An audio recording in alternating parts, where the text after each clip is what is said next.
What's up? Sorry for screwing that one up, everybody.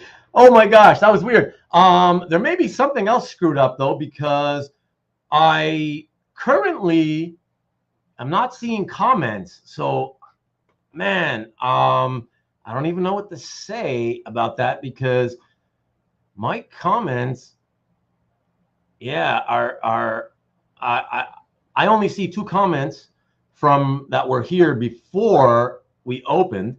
So if you just give me a moment while I open YouTube in another browser and go to my channel there just to see what the differences are, so I can see if there is some sort of problem on my end. And let me see. So I'll go to my channel here, go to my show, so I can see if there is some sort of problem on my end. Okay, there we go. Yeah, so I'm seeing all your comments, everybody. And here, let me get some air here. I do see your comments, but I don't see them in StreamYard, which is really concerning because I may not be able to chat with you if I do not see your comments come in. Oh man, there's a problem. Yeah, I'm not seeing your comments in StreamYard, so that really blows. Okay, so don't know how I'm gonna handle this, but before I try to figure all that out, okay, let me just say hello to you by going to the other browser and just seeing who's here. And of course, Unruly Simeon, peace to you, good sir. Mr. Redjack, hello to you. #1 Marvel fan, ho, what's up, what's up? What's up? What's up, Cobby? Hey, man. And wow, I'm not going to be able to highlight. I just realized I'm not going to be able to highlight comments because I don't see the comments in the chat. Oh man, this sucks. Yeah, I don't know. This might be a disaster. Jason Ladwig, excuse me. Good evening. Hope you have had good weekends. Those in Southern California are staying dry. Yes, thank you, Jason, for the good wishes to everybody. Marcus says, man, I'm going to have to read everybody's comments. Dan looks like a hitman with his shirt, tie, and gun behind him. There you go, Dan. One for you. Sam Maroney, good to see you again. Hi, hello. CJ, what's up? Hey, hey. Dwayne's a Pain, the Oklahoma kid, what is up? Karen from Karen's Pages. Hi, how are you, Karen? Scott Wingo, what's up, Scott? And thank you for letting me know that I am live, Cobby. I appreciate that. Tariq, hey, what is up? What is up? CJ. Oh, and Paul Pappas. Wow. Yeah, I don't know if I can refresh it. Hey, Cobby, do you know if I hit the refresh, is that going to screw up the live feed? If I try to refresh the browser, maybe let me know. Because yeah, I'm not going to be able to highlight any comments. Oh man, this is a disaster. So it looks like the problem's with StreamYard anyways. StreamYard is holding off on comments for 5 days, 5 days, says Marcus. I'm not sure why you're saying that, and you're usually a jokester, so I'm going to go with you being a jokester because of the pool-related story, given that you said 5 days. Thank you, though. Yeah, maybe refresh the browser in the StreamYard window. Okay. Hey, good day, David. It may or may not sure, never tried. Okay, Mr. Redjock. Okay, everybody. Wow. This is the first time this has ever happened. So, everyone, bear with me. I'm going to hit the refresh here on the browser. If I disappear for any reason, please don't leave. I will be back, even if it takes a couple of minutes. Here we go. Refresh. Changes you made may not be saved. Okay.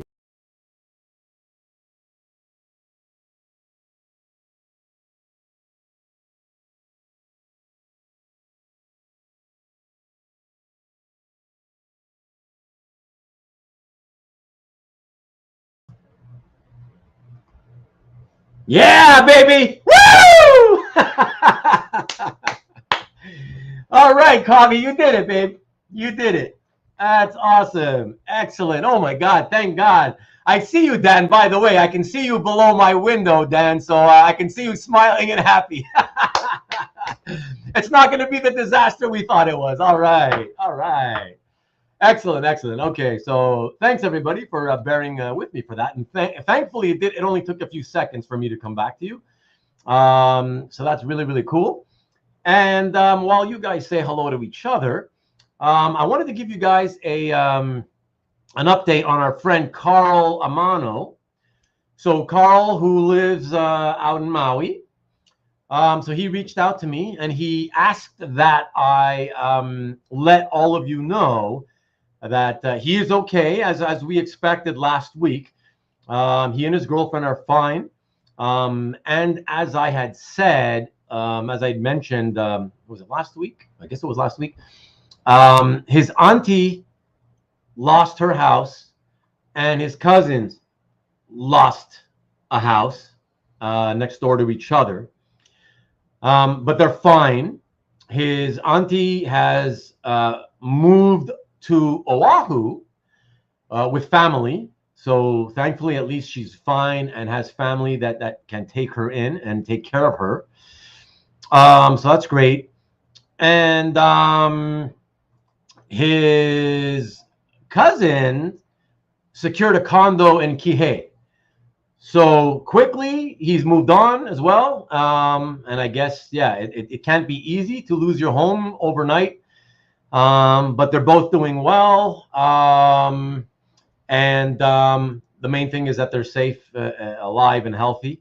But I just want to quickly show all of you, in case you're curious, because Karl, as crazy coincidence would have it, Karl's brother and sister also used to own houses next to his auntie and cousin, but they sold their homes less than a year ago, if you can imagine that. So I'm going to show you quickly. Check out these 4 pictures.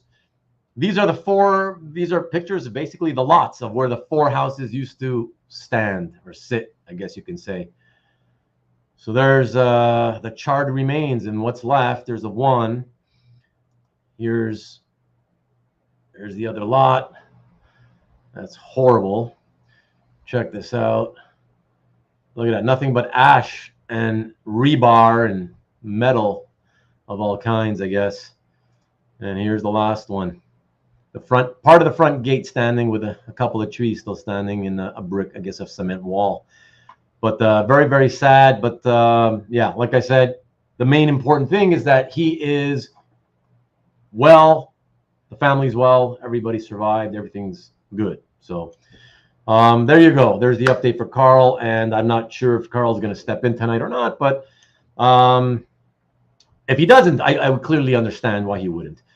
I just want to quickly mention also that I have not seen a comment, so maybe this thing is still screwed up, because I have not seen a comment since Karen posted a hello to David Barr.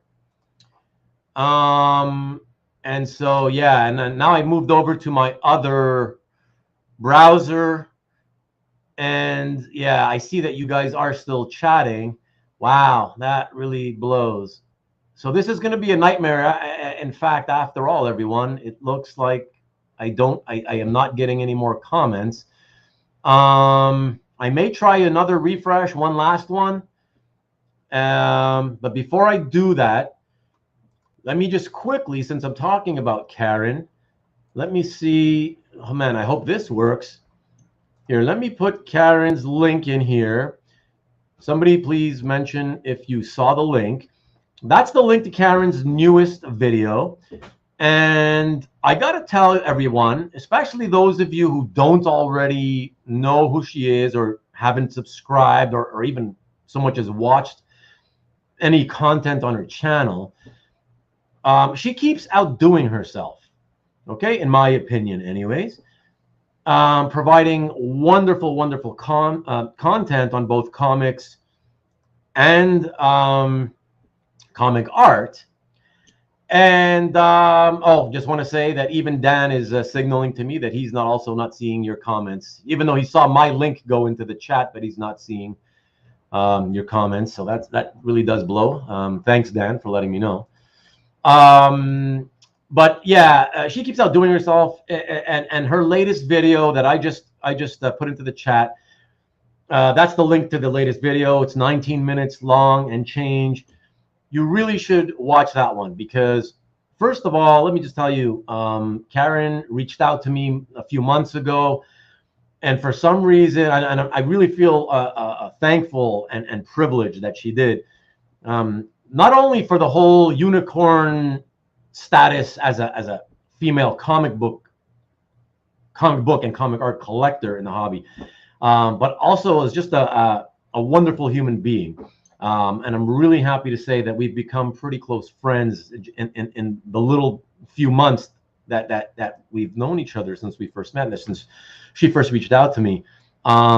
She's a wonderful, wonderful person. And if you guys want to see something different than what you're normally used to watching on comic book or comic art related channels, please open that in a different browser. Open that link in a different browser. Watch it later, please. And you're going to see someone who not only shows week in and week out how passionate she is about her hobby and about the comics and the artwork that she buys herself. You're going to see in this latest episode someone so passionate and who cares so much about what she does in this hobby that she's moved to tears. And, you know, artwork is supposed to move us, and it does move us all in different ways. But rarely does it move people to tears. And the reason I'm bringing this up is because not only is that a rare occurrence, but for Karen to have been willing to, you know, she could have edited that part out easily and not shown that. But for her to allow herself to be that vulnerable and show that vulnerability publicly to like literally anyone who wants to watch is really, really commendable. And I commend you, Karen, of course. And everybody should respect that. I really think it deserves all the attention that I'm telling you I think it deserves. And yeah, please, if you have a chance and you don't already watch her stuff, and if you haven't already subscribed to her channel, please check it out. And if you like the content, please subscribe. It's amazing, and she's amazing. So there you go. Please and thank you. Okay, so let me bring in Dan, everybody, and that way we're gonna together, Dan and I together. I think I'm gonna try one more refresh. Dan, come on down. Hey, Rubén, how are you? I'm doing well, my friend. Hey, everybody. Other than this kind of crazy screw up that's going on, but how are you? I'm doing great. I'm doing absolutely spectacular, and I'm glad I'm here. And hopefully, everybody out in chat will stick around as we do this refresh, and we'll get this rolling. Yeah, let's hope. So yeah, my last comment again is the one I'm showing is the one that I'm showing. It's literally the link that I put in for Karen's video. I even go in and out of some other tabs that I have here to look at like other links that I have into the private chat, back into the comments, and hoping that it would refresh, and it's not refreshing itself. So let me quickly move over to the other browser. And let me read some of the comments because before we try to one last refresh, there's tons of them. Oh my God, of all days for us to not have the ability to see comments. This is crazy. This has never happened. Yeah, I see you telling me that it worked, Kavi, but it didn't last. Okay, Dwayne's a pain. Glad everyone is okay. Me too. Wow, terrible things happening in Maui. Glad they're okay. Comic Art Channel, what's up, Jason? Horrible, absolutely. So sad. Glad everyone is okay, says Karen. Awful, says Jason. Wow, wishing everyone safety. Damn, no siren warnings. What the fuck? Yeah, exactly, CJ. Scary and eerie, exactly. Very, very scary. Can you imagine being there when that happened? Like literally, like the world looks like it's on fire, you know? Yeah, terrifying. Hello, Maki Poo-Poo. Good to see you. Just ignore you. It's hard to ignore you, especially you, Marcus. Very hard to ignore. Reboot the system, the whole system, because it's a problem with the software. So I don't think I should reboot my computer. That'll take 2-3 minutes. The whole, I don't think that's gonna be a good idea. Although maybe we should. I don't know. We'll still have fun. I hope so, Marcus. Yo, JC, what's up, my friend? So don't need to chat. Just show the art and talk, and we're all good. Yeah, but you know me. I want to talk with you guys, man. Refresh, or it's your settings. Yeah, pull up chat on your phone. Yeah, I don't have a phone. I'm a Marvel fan. You should know that by now. Set up in front of you and read it off. Yeah, no, I don't have a phone. Yeah, Paul EP, Rubén the comment list. Exactly. You're welcome, Karen, of course. Yes, Marcus put the unicorn up. Does that mean we have to email comments to Rubén? Do not email me. That'll be even worse. Oh, hey, what's up? Joe 47771. Let's not call them unicorns. They are vast. Okay. Great video, says David. Yes. I'm sending a raven. Oh, man, I'm behind, so I'm not. It's going over my head. I'm a #1 Marvel fan. Did you really have to make the spoiler? I want people to go who haven't seen it to let them go see it. Why'd you have to spoil it? Okay, but at least the link works. Thank you, Karen. Yes, Dwayne, Karen's a real one for that, for sure. Only a few more rings to complete the gauntlet, says Joe. Well, everybody seems to think that I'm the Mandarin, actually. And let me see what else. Hellos to Dan are coming in, of course. They came in a few minutes ago, I guess. A bunch of hellos to Dan. Hey, Dan. Hi, Dan. Dan. Hello, Dan, and welcome. Howdy, Dan. What do we got? Shoot, the link isn't working for me. Oh, site can't be reached? Really? Well, somebody else said it worked, Paul. So maybe copy and paste if you can. Can't blame the ladies in his house today. Karen's videos are great, but her editing is tremendous. It certainly is. And oh, Vivian's back. Oh, wow. The wife is back in the house. Okay. Hi, Vivian. And what else we got? Okay, clicking on the link that works. Always copying and pasting. Oh, okay. There we go, Paul. Hi, Karen, with a heart. Oh, with a heart. Now the ladies are loving each other now. Nice. I like that. Hoarders, hi. Scotty, what's up? Whoa, Mandarin, maybe. What? Southern Comic Geek, what's up, folks? Everybody, please be very nice to our friend Jason, otherwise known as AKA Southern Comic Geek. It was his birthday, I believe, yesterday, but Jason, correct me if I'm wrong, and it was the day before yesterday. Happy 45th, I think it was, or 46th. Remind us of that too.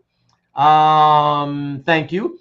And just want to say, we have a real superhero in our midst, everyone, because Jason, aka Southern Comic Geek, revealed publicly on his Instagram yesterday that less than 6 months ago, so less than half a year ago, his heart stopped and he died. And he's still with us today. So that's a real superhero right there. To go through something like that, I can't even imagine what that had to have been like. So happy you're still with us, Jason. Thank you so much for being here and supporting what we do every week. I really appreciate you, man. Thank you, and glad to know that you survived that unbelievably crazy episode in your life. And yeah, happy birthday again. And yes, who said that I name dropped? Oh, and it was yesterday. 45, and it was yesterday. Excellent. Thank you. And somebody says, oh, Kavi. Of course it was Kavi. Just dropping people's ages casually. Only, Kavi, only because he mentioned it publicly yesterday. So if he did it publicly, it's fair game. And that's that. But, okay, so I'm going to ask everybody, Dan, let me ask them and let them decide since they're the majority. Everybody, just let me know, whoever wants to pop in a comment into the chat, let me know. Do you think, I just want to try this once and see how it goes. Should I just refresh again and see if this time it keeps going, or should I try a complete? Should I just shut down the computer and come back to you in like a couple of minutes? What do you guys think? Dan, what do you think, out of curiosity? I think you should just refresh it. I've got the phone out, so Okay. I put the phone in front of the monitor. Okay. Yeah, that's something. It's just that I like to highlight the comments, right? So everybody sees that I'm acknowledging them. And otherwise, it takes forever for me. I can't read everybody's comments. We'll be here all night, you know? Okay, let's see what everybody else says. Let me go back to the other browser. Hoarder's Hide saying just reboot. Because you really think it's like my computer? You think it's like a computer issue? To me, it just seems like it's the streaming software issue. Let Dan have the floor. I will soon. Well, I'm going to start showing art. We got a bunch of art to show. I know you're saying better safe than sorry. You're the only one who has said anything so far. That's dedication to not miss Ruben's show, even after death. Nice, Mr. Rajak. Love that. Reboot. Okay, so here comes Hoarder's Hide again, claiming that rebooting fixes 98% of issues. Take it from an IT guy. Even Red Jack is saying just das Boot. May need a StreamYard update, but they haven't given me an update, man. Can be on the show while you restart. He can be on the show. Well, no, but didn't you see? It looked like he disappeared while I restarted. Really? Was he still there? Dan, when I refreshed earlier, did you feel you were still here? Oh yeah, I felt like I was still here. Oh, okay. That's why I'm wondering if I need to leave the session too and come back. Oh, and that's why you're saying, okay, give him the floor. Okay, then how would you feel about me trying to reboot, and you want to talk to everybody for a couple of minutes while I do that? Sure, I can talk to everybody for a couple of minutes. All right, there you go. I leave it to you, and I'll reboot. All right? Okay. All right, everybody.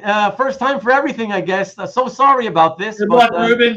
Thank you. I'm out of here, and I'll see you on the other side of space. Thank you. Bye, everybody. See you soon. Take care. Hey, everybody. How we doing? Jason, congratulations on that. That is an amazing story. Shout out to everybody in Hawaii.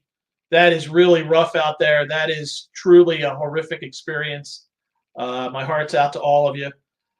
Dan should tell us how things are really behind the scenes. No, I mean, this is really, quite frankly, how it is. There's no green room. There's no free drinks. I'm at my house. Ruben's at his house.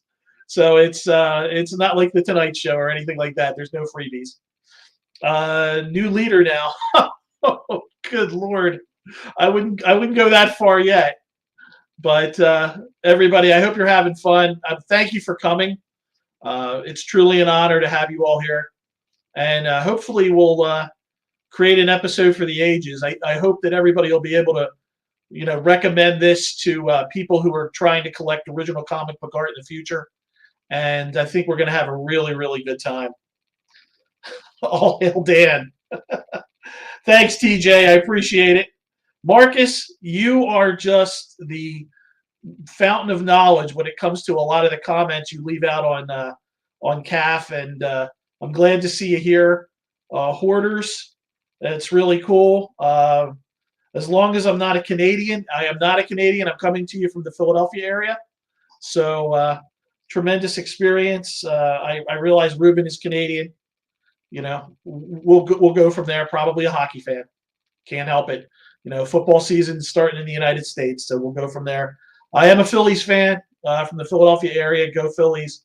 We got the wild card going on right now. I wouldn't call myself a comic man.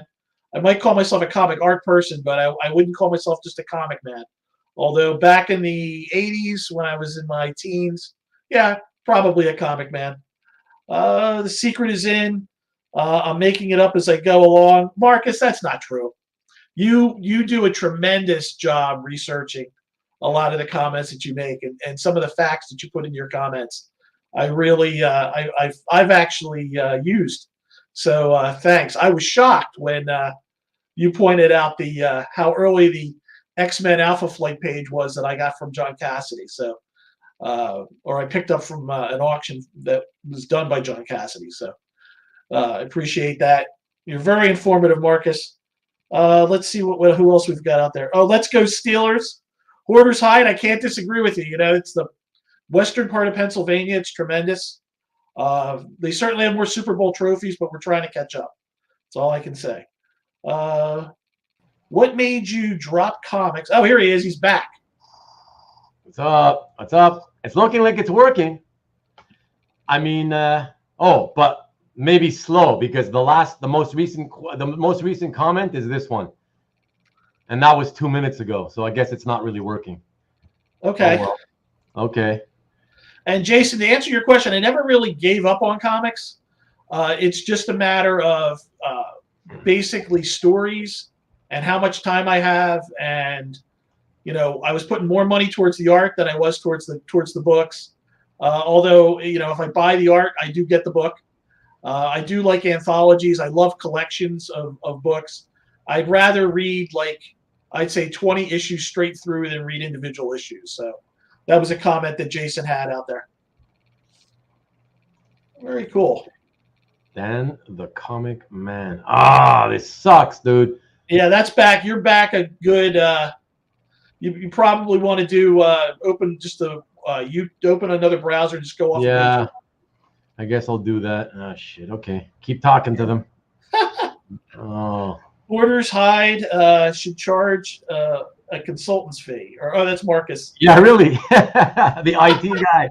I gotta pay the IT bill soon. You know. Thanks, TJ. Yeah, I love the Buck Rogers stuff. I love the use of negative space in those images behind me on the wall. That's John Cassaday from Dynamite Comics.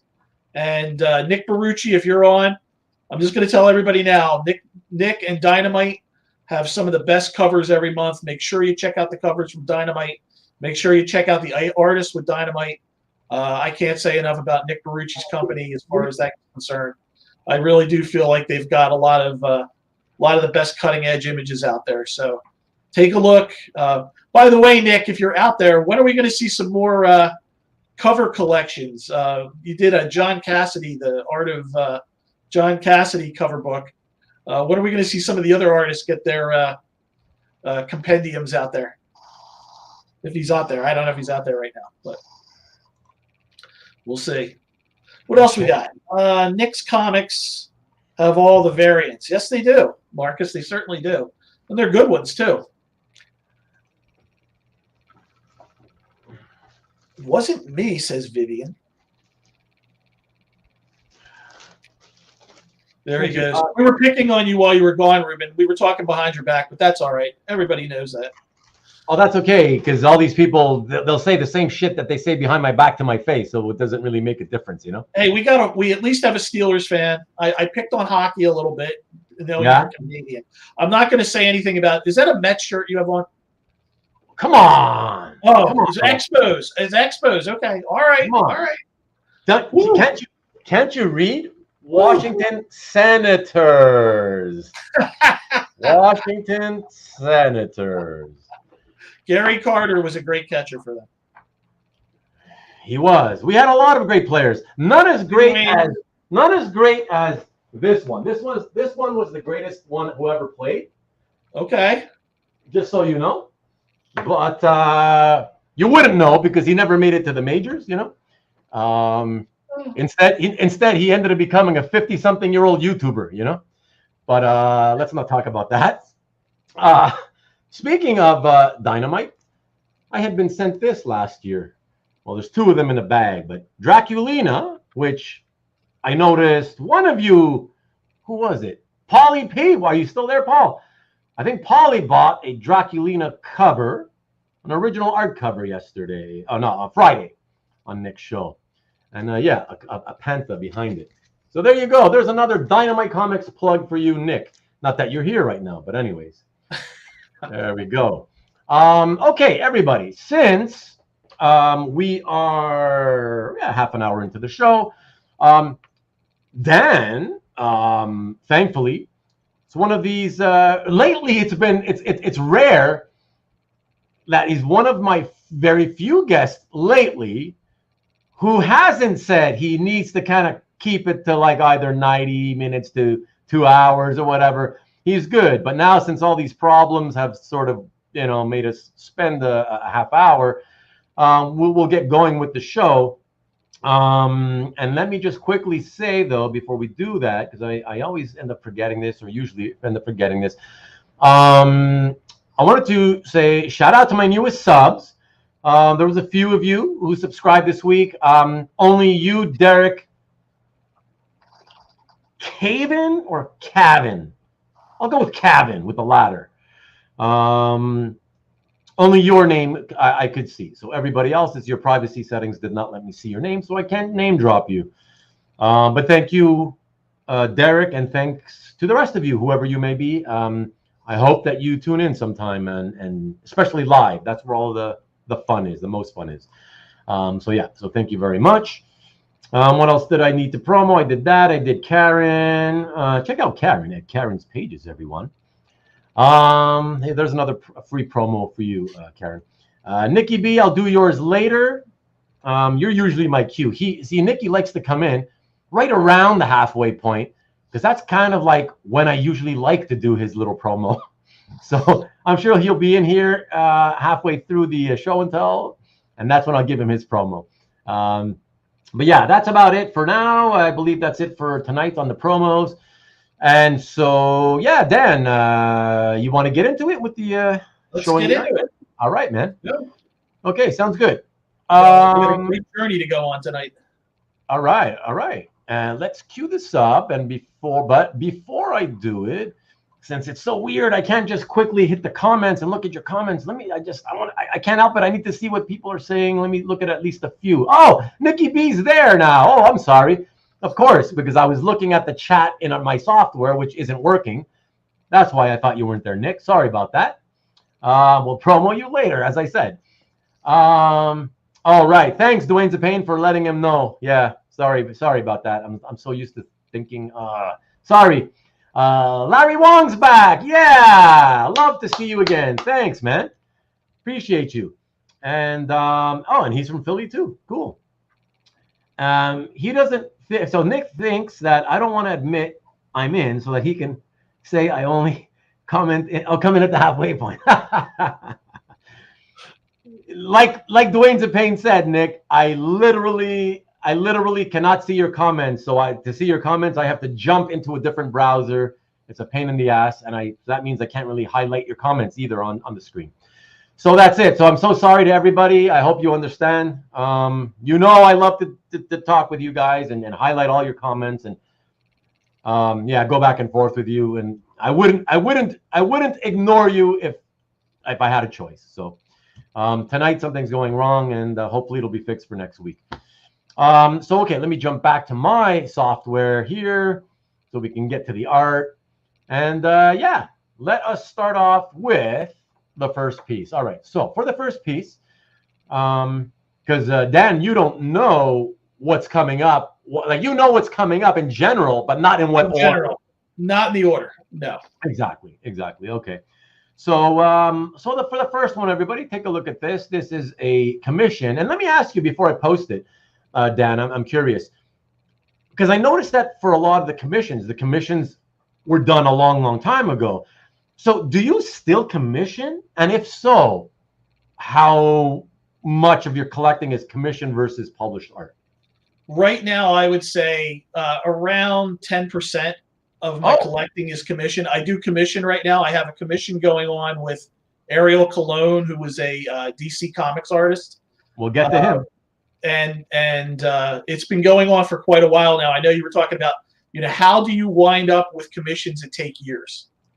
Yeah. And the commission that I'm working on with him right now is probably going on 2.5 years, 3 years now. But when I met him, he was not a DC Comics artist. He was not doing one or two covers a month for DC. And I met him when he was, an undiscovered. And now our relationship has grown. It's progressed over time. And this is one of the things I'll tell everybody about original comic book art collecting. You want to get in with the artists. You want to go to Artist Alley. It always cracks me up. I was looking at footage from San Diego Comic-Con. You got a really great crowd over towards the vendors, that are doing the merchandise and the comics and the figurines and all that stuff. I'm waiting for the day when you can't get into Artist Alley, when it is absolutely just so booked. It's like body to body. The cops had to come and close the place because so many people were talking to so many artists standing around the tables, and that'll make me excited. That'll make me really happy. But I can't say enough about Ariel's work. He's done a tremendous job for me, and we'll go from there. But yes, I still do commission people. I get offered a lot from people. Some artists have contacted me and said, "Listen, I'm available. Would you like to do some work with me?" And I have a budget, unfortunately. I have limited funds, and I set my budget every year. And if the budget is already I'm telling people, I'm already allocated into the middle of 2024.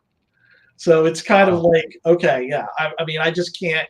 I'm just not going to be able to go out and spend, I guess 20, 30, 50,000. I can't do that. So. I got you. Everybody's got limited funds. I mean, even the people who we consider are the wealthier collectors in the hobby. Yes, I guess you can sort of say you envy them. I get that. They can buy a lot more than we do, but people always refer to those people as, they can buy whatever they want. But believe me, even they do not buy everything they want. Even they have their own budgets, Yeah.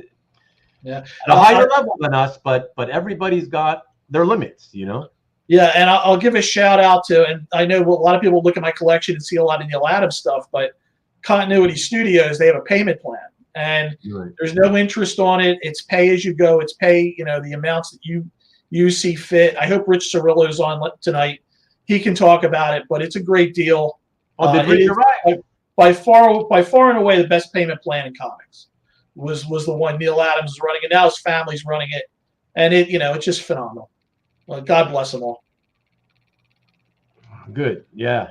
No, yeah, for sure. They've always run their operation pretty smoothly, I must say. Oh yeah. I mean, Neal had it. Continuity Studios, he had that button down. So yeah, for sure. Okay. And with that said, so let us show the first piece, which is of course Neal Adams. We're talking about Neal Adams, and let's check this out. So I just Dan. Because when I read it, I was like, okay, that's a cool idea for a commission, because of course it's a topic that every comic fan at one point or another has kind of brought this topic up, and so that's why I kind of subtitled it, "Why Can't They Tell?" So first off, I want to say you have great taste. This wasn't a commission though. Oh, this was actually something that Neal had up on their website in, I want to say, the late 90s, it's probably very early 2000s, because I didn't start buying from Jason Spida Adams until I think 2002 or 2001 when I became a collector. This was on their website, and this is bar and away my father's favorite piece, and all of the things I have. This is the one that my dad absolutely loves, and I completely enjoy it. It's got very, very tight line work on it. The inking on it is great, but the answer to your question is simple. Some people simply look different with glasses, and you know what? He does. Well, look, he really does look legitimately different. I see Karen already mentioned he looks totally different. Yeah, I mean, and that's just the great thing about it. Okay, so somebody else is saying Porter's High is saying that's how he gets his Neal Adams pages as well. So. Yeah, definitely. But my father loves this page, and it's timeless. And to be quite honest, I'm not a huge Soups fan, even though he's incredibly popular. But I saw this, and it made sense to me. It was like, wow, you know what? This is cool. Yeah. And it goes back to the old Sunday black and whites. It's really cool. What I like about it is the idea behind, the whole, how the hell does he do it, But I also wanted to mention that it was really cool to hear you say that your dad loves it, because on my channel, on multiple episodes over the last year plus that I've been doing this, that has come up a few times about how, when people come on into the studio and they tell us a little bit about their backgrounds, how they got into comics and such. quite a few collectors have told their stories and talked about how, oh, you know, my mom or my dad was really supportive about my comic reading and supporting, and that wasn't my experience. Mine was the opposite, right? So when I hear people who had those experiences, I'm so envious, and I just love hearing about it, you know. And so for you to also be one of those people who's like, oh my God, my dad's into it and loves it. Oh my, that's so awesome. So I love to hear that. Yeah. Well, my father wasn't. I'll be honest with you. When I first started collecting comic art, there were some things I purchased. My father looked at me and said, "Really, you want your money on that? Okay, you're spending your money on that. All right." But the Superman piece, yeah, he got the Superman piece. He caught on to that one real quick. He's like, "I really like this one."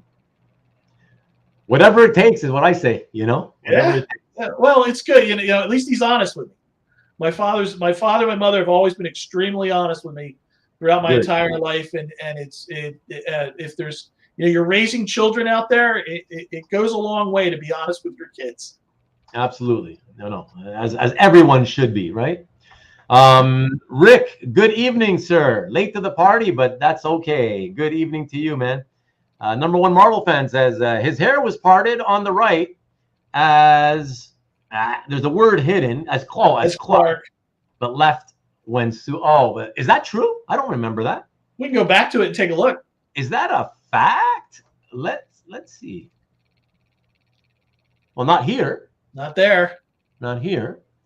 Are you saying that you think that that's what happened in the comics? Because I have a hard time believing that all the different artists that would work on the character would have that wherewithal to remember to keep doing that in every panel, every page.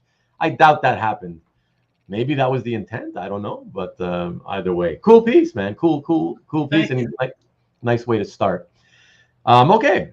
The next piece up is a published piece. And for that, we will show a classic from my era, Paul Smith, Bob Wiacek, X-Men 170 page, featuring the amazing, I love her, Mystique.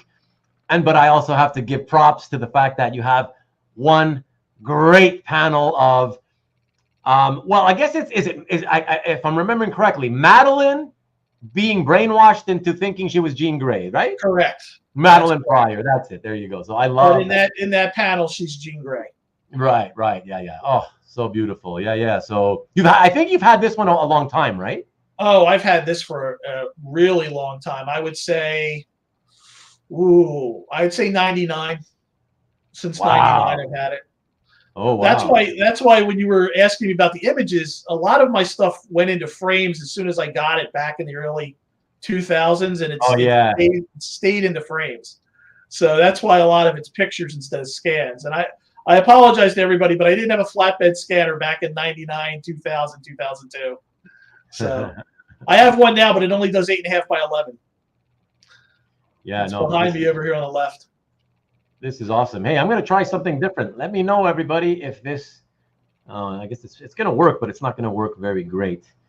Let me know if you see a comment coming into the chat. Of course, yeah, it's not. It won't work. It's going to work badly. If I do that, it'll work badly for all of you who's in the chat, because obviously I'd be doubling up the comments. Yeah, that would only help if I copy and paste them in. It only helps me and Dan, but yeah, that's true. It would screw you guys up because you're seeing your own comments twice. So, okay, never mind. I just thought it was an idea that came to me real quick and thought I could get around the problem we're having. But okay, sorry, I apologize. But yeah, that's really, really, really cool. So it's so great that you've had it for as long as you have, Dan, too. That's a lot of people who've been around collecting this hobby since the 90s. There's not a lot of them that still own a lot of the pages they were buying back then, you know? Yeah, I really haven't gotten rid of anything I've purchased. So There was one thing, one of the reasons you see some of the Cassaday art behind me is when I moved into my new home, we looked at the collection and I had a Frank Miller page that just didn't fit with anything. So I put that up for auction at Heritage. And from the proceeds from that sale, I was able to get some other things. But, you know, it's that is really, that sale really grew my collection quite a bit. But if you can you go back to the image for a second? Yeah, absolutely. Yeah. Here we go. Just a couple things on the page to talk about with Paul Smith. First off, they say, when you're doing comic book art collecting, they say design is everything. And if you look at this page, you can just see how Paul Smith did the design of the page, how he laid it out before he actually did it. And one of the other things was that Gene Colan taught me was, everybody can do splash pages, everybody can do covers, it's easy to work large, but look at this. This is a 9-panel page layout of a dream sequence. And the way he's paced it all is just phenomenal. And his line work is incredible. So I'll leave it at that. He was always a very strong storyteller, and yes, like you say, it's his style, the line art. That's beautiful. Yeah, absolutely. Yeah, very, very, very nice page. I think a lot of people envious to have something, that you have something like that. So very, very nice. And Mike Anderson Art, what is up? Good to see you, man.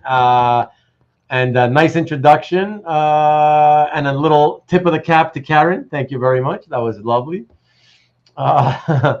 Okay, so from there, let us go to the same time period. We'll stay in the same time period to a fun piece. This is one that I remember fondly. I was reading the comic at the time, so I really enjoyed it. And an intro, kind of like an intro, some of the earliest art by Butch Guice. He's come a long way since then, but it's a really cool thing to see. So check this out, everyone. From Marvel Fanfare number 9. As a lot of you remember, this was especially early on, but pretty much throughout the whole series, that most of the issues would have like one main story, sometimes a backup, and then still a portfolio by some artists and or a bunch of pinups by different artists. And this is one of those early Butch Guice pieces from the 9th issue. Yeah, really cool, Dan. This is one of the luckiest finds. I believe I got this off of eBay. This was like, I want to say early 2000s again, probably around 2003, 2004. It was up on eBay. It's from the Butch Guice portfolio at the end of Marvel Fanfare number 9. And I had always liked Iron Fist, and I saw him down there in the corner, and I said, okay, this is really, really cool. I had no idea at the time. If you read the dialogue, it's that. We've read it. We've read it. It's that exploitation dialogue that Marvel was trying to go to do sales. So I really do consider it a very historic piece. But the fact that it actually was part of the Butch Guice portfolio. It's Guice, by the way. Back of Fanfare. I'm sorry. Go ahead. No, sorry. I was laughing because I corrected you. I spoke over you just to correct you. I said it's pronounced Guice. That's all I was saying. Guice. I'm sorry. Yeah. No, don't apologize. I just want you to know. Yeah. Well, Butch Guice. I mean, I had always loved the Fanfare art when I was reading them in the early 90s, and I was trying to find Fanfare art, and it's really hard to come by Fanfare art sometimes.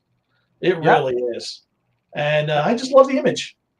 Yeah, no, it's a classic. It's the image. The image is burned into my memory because the Powerman and Iron Fist comic was very much like a buddy, like a cop, buddy cop type series. And it was the series itself was very much in that vein of Luke making jokes and doing that whole jive talk stuff, and then Danny not understanding, it's going over his head a lot, whatever, and so that pinup really kind of speaks to how that relationship was, really fun loving. And it to me, like I always say, I often say I really like pieces that represent like fun, stuff that just I look at it and I'm like, okay, that's fun, and that's a piece I'd love to have because it's just fun, that falls into that category. And it's I love it. It's amazing. And I'm a career-long Butch Guice fan too. So, was a fan from the start and still today, and even more so today. So for me, very, very fun to see that you had that, and I'm so happy to be able to show it, Oh, I love it. I have it framed behind me, so I've always loved it. I consider it part of Marvel history. Yeah. I have to, I'm shepherding that, so to speak. But yes, Marcus, we are breaking the Guice. Thank God Ruben's telling me how to pronounce things, because I'll tell you what, some of the artists, the names are a little tricky, and I like to get everybody right. They can be. And I don't know what CJ's saying. CJ's saying something about, wouldn't it be Guice? Oh, wouldn't it be nice? Yeah, sorry. No, I missed it. That okay. I caught it as I said it, though, CJ. Okay, sorry. Oh, Ruben. That page is nice and Guice. Okay, all right. Thank you, Mike. Yeah, thank you.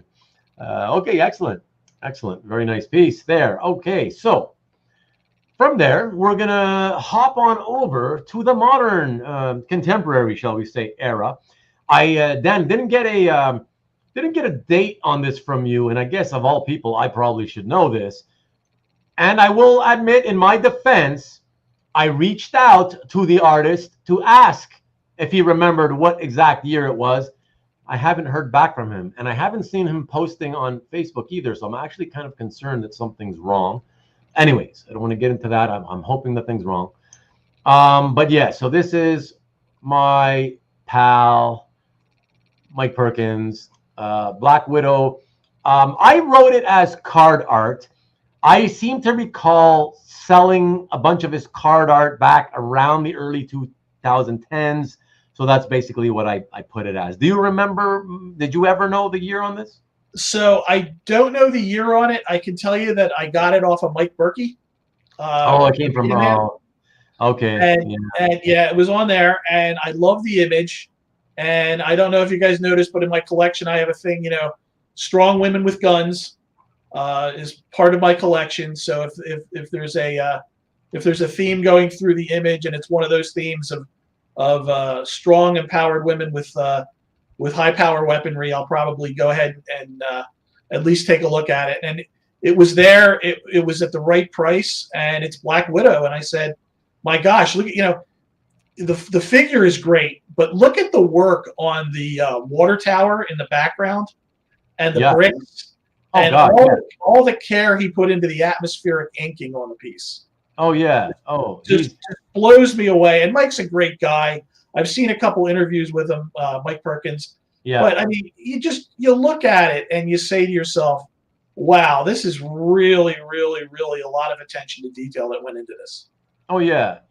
And he's done those New York water towers in the past, in Iron Fist, I have an 8-page Daredevil story that he did. It was the last thing he did for Marvel before he moved to DC. I love the atmosphere that he draws, New York with, especially those water towers and rooftops. I always think it's fabulous. To answer, by the way, I just wanted to quickly say hello to you, Comic Art Boston, if you're still there. I appreciate you dropping in just to say hello. Thank you so much. So Maki Poo is asking, would you consider that an unpublished? No, it's the published art. It's just that he had to redraw. They asked him to redraw the head, and so rather than doing it old school, like really old school style, and whiting it all out, and then drawing and inking over the white out, he did the new head on a different board, I guess. There you go. And Mickey, hey, what's up, Mickey? Outstanding Perkins art. Black Widow looks very perky. Yeah, well, perky by perky, I guess, And Mark Fong, howdy to you, Mark. And Mark Fong is saying, hi, Dan, just caught up and must say you have excellent taste. Love many of your choice pieces. Well, thank you. Yeah, that's very, very cool. CJ says, The Gap is published.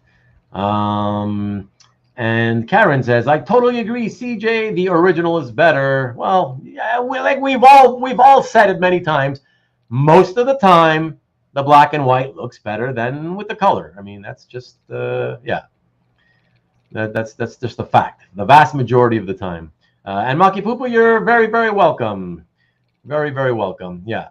It's still published because there you go. You're seeing the card, right? So It's identical. It's just like I said, only the head had to be changed. So there you go. But Dan, and let me come back to all of you. Dan, I'm assuming because I only showed that by the time it got to Berkey, whoever traded it to Berkey didn't give him the artwork for the extra head, the new head. They didn't give him the extra head. I don't. That's what it pisses me off. I got to be honest. Like I got a go on a little rant here. It happens every now and then with Mike. It has happened, like he does a piece of art, and then the editor asks for changes, and it's like I said, it's impossible to just wipe the whole thing out. That's ridiculous, right? So you just redraw it on another board and make sure it's the right size, and that it'll digitally fit over, the original. But when he redraws it, he always sends me the new artwork for the redraw, and I send it along to the buyer, whoever buys it.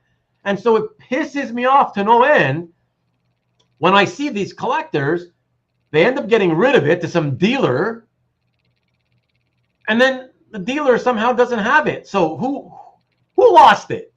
Was it the collector who didn't give a shit, or was it the dealer who didn't give a shit? But somebody clearly didn't give a shit about an original piece of art.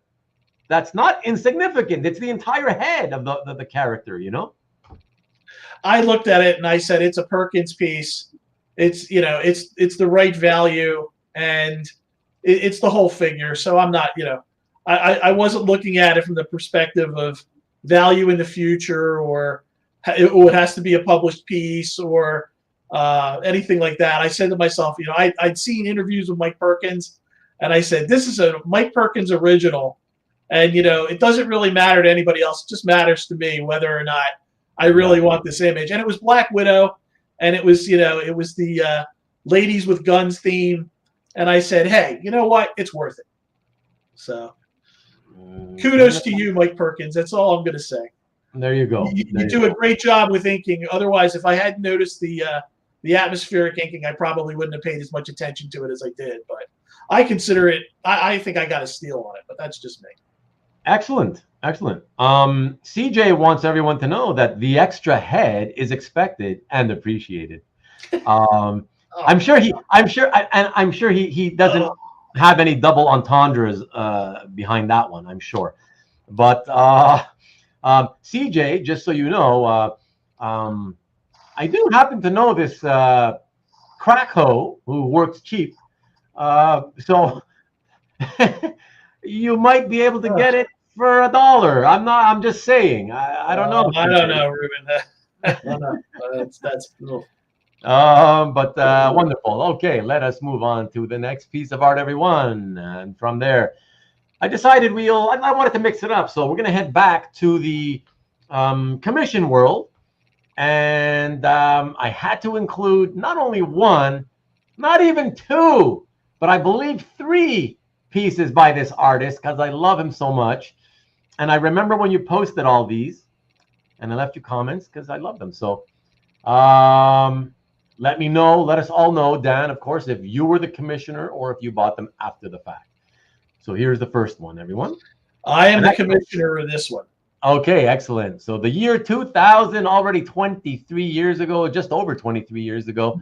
Yeah, just fantastic. And I love, especially I noticed Marvel Girl. I love her face, just her posture, her face. Really, really love that. I did notice as I was staring at Marvel Girl that it kind of appears that Cyclops is copying a feel on the nipple. Is like, does that look like? I was like, it looks like his middle finger is on the nipple, or is that just me? I think that's you, man. I think that's a little bit of a reach there. Really? Yeah, I mean, okay. when it was originally created, and I can tell you a couple things about it.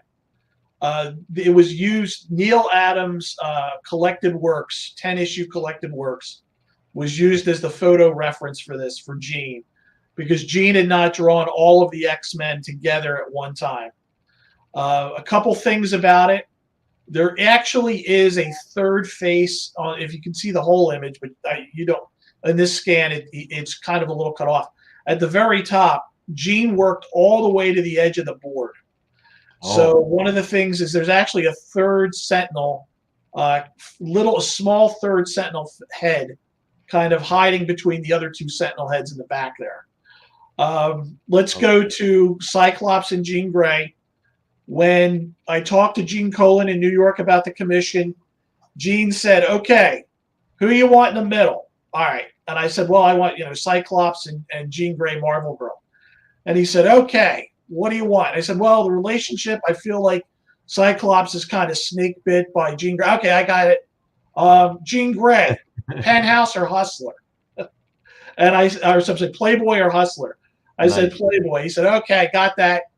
And then he said, "I'm going to do whatever I want with the Angel because I don't like the way Neal draws Angels sometimes.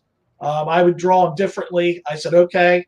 And let's see, what else did he have out there? Oh, the Iceman. He took kind of a Silver Surfer approach to the Iceman. Yes, exactly. That's what I thought at first. I was like, wait a second, why is the Silver Surfer here? And then I realized, oh, wait a second, that's Iceman. Yeah. Right. He had drawn Silver Surfer previously in his career. He really enjoyed it because the work itself, he had obviously not worked with the characters as much, but looking at Neal's references, he had no problem, picking it up. When you gave Gene Colan photo reference, Gene would sometimes look at it and go, or he would go, okay. But with Neal Adams, it was a straight shot. He went, "Oh, Neal, oh, no problem." The snakes come from the Savage Land from the 10-page anthology. What else do we want to talk about on this one? I think that's about it. I mean, I just wanted to say, Caesar, what's up?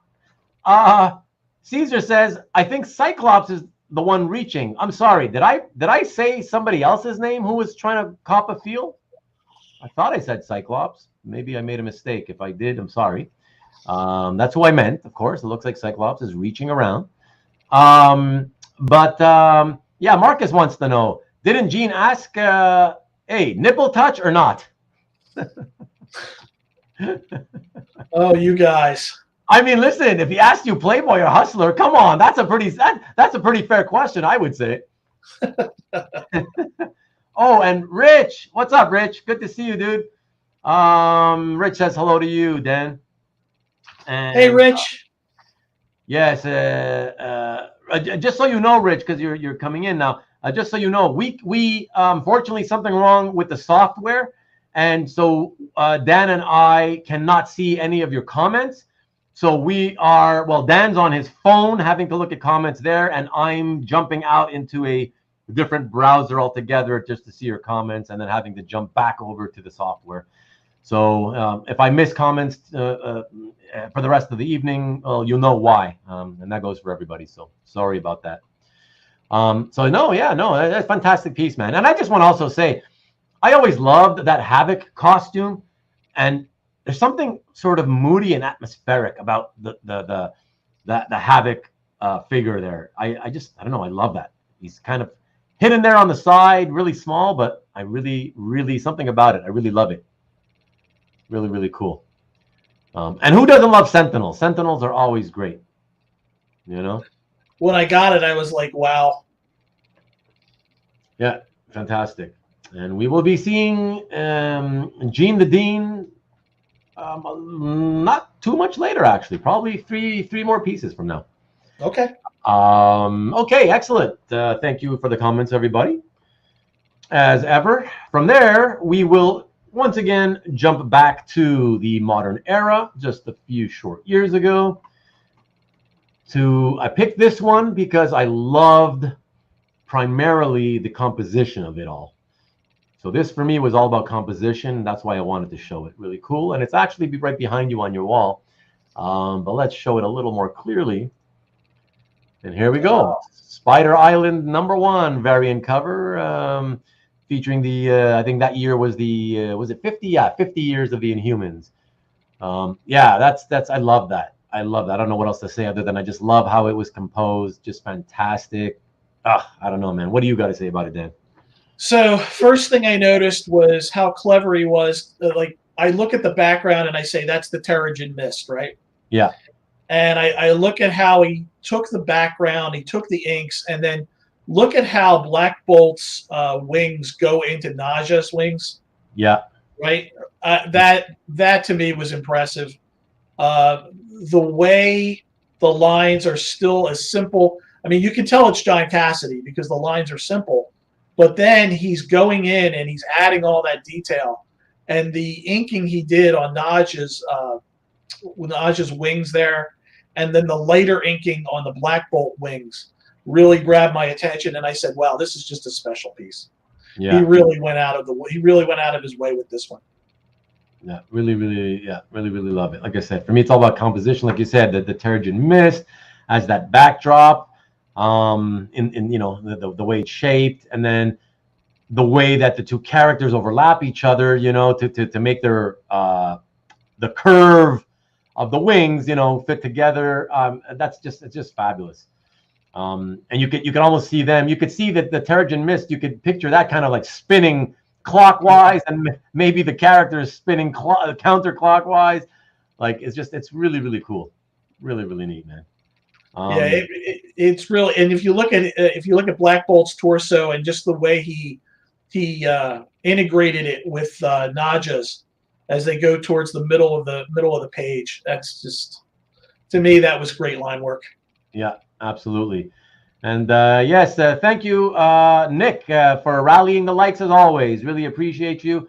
And yes, as he says, if there's 44 watching and only 30 likes, there's 14 of you who have not hit the thumbs up. I would really appreciate it if you would just click that thumbs up. It does not pay me any money, but it may help YouTube's algorithm put my video in front of a few more collectors who may be interested. That's all it's about. Nothing else other than that. So please do that if you can. Thank you. And yes, Rich also concurs with what I said. Great composition by Cassaday. And Rich, just speaking about the previous piece by Gene, says that Havoc is his favorite costume design by Neal with Angel II. And what was the other one? Oh, and Rich also says that Black Bolt's costume is one that he always loved, one of the cool Kirby designs, very much so. And Mark, of course, you're right. The black and white version is so much more sublime. Having said that, I do actually like the purples and the greens on the published piece, but ultimately it's still a bit too dark for me. So, yeah, I as usual, I do also prefer the original artwork, of course. But yeah, fabulous piece, man. So very nice there. Yeah, I know, you're very welcome. Thank you for sharing it, of course. Okay. So from there, we will jump back in time once more, back to, for me, a memorable time in the early 80s, once again with the X-Men. And for this, we will show a piece by the fantastic Dave Cockrum with Wiacek inks from 1982. My first year collecting, by the way. And yeah, the great issue, memorable binary issue. Oh, there's just so much to talk about with this one. Talk about it then, yeah, man. All right, so when I met Gene Colan, I had always wanted to commission Dave Cockrum. Now, unfortunately, around 2000, Dave was not doing as well. He had a lot of health issues, and he wasn't doing commissions. But I had asked Gene to reach out. You know, I talked to Adrian because really, Gene didn't talk as much as Adrian did, and Adrian was like, Gene, do you think Dave would do something for Dan? And Gene Colan was like, I don't know. You know, he's not feeling so well. So I was able to actually talk to Dave Cockrum, and Dave Cockrum said to me, he said, "Listen, I don't have any X-Men pages, but I do know where there's one, but there's no X-Man on it, and you know, Kitty's there, but she's in a spacesuit." And I said, okay. And he told me where the dealer was with it. I went and bought it. And then Dave, I talked to Dave a little bit later on. Dave was like, well, you must really like my art to just buy an X-Men page without anybody on it. But I appreciate it. And you know, we had a really good relationship after that. And one of the things about it, and I actually pulled it off the wall, but one of the things about it is on the back, he would go ahead and he would do doodles. So he did airplane doodles of the image. I'll hold that up for everybody. Hopefully you can see it. And then over here in the right-hand corner, he has a little self-portrait. And, he's basically making a comment. As everybody is sick of this bleep as I am. But I thought it was really funny that he put that on the back there. And that's basically the story behind that.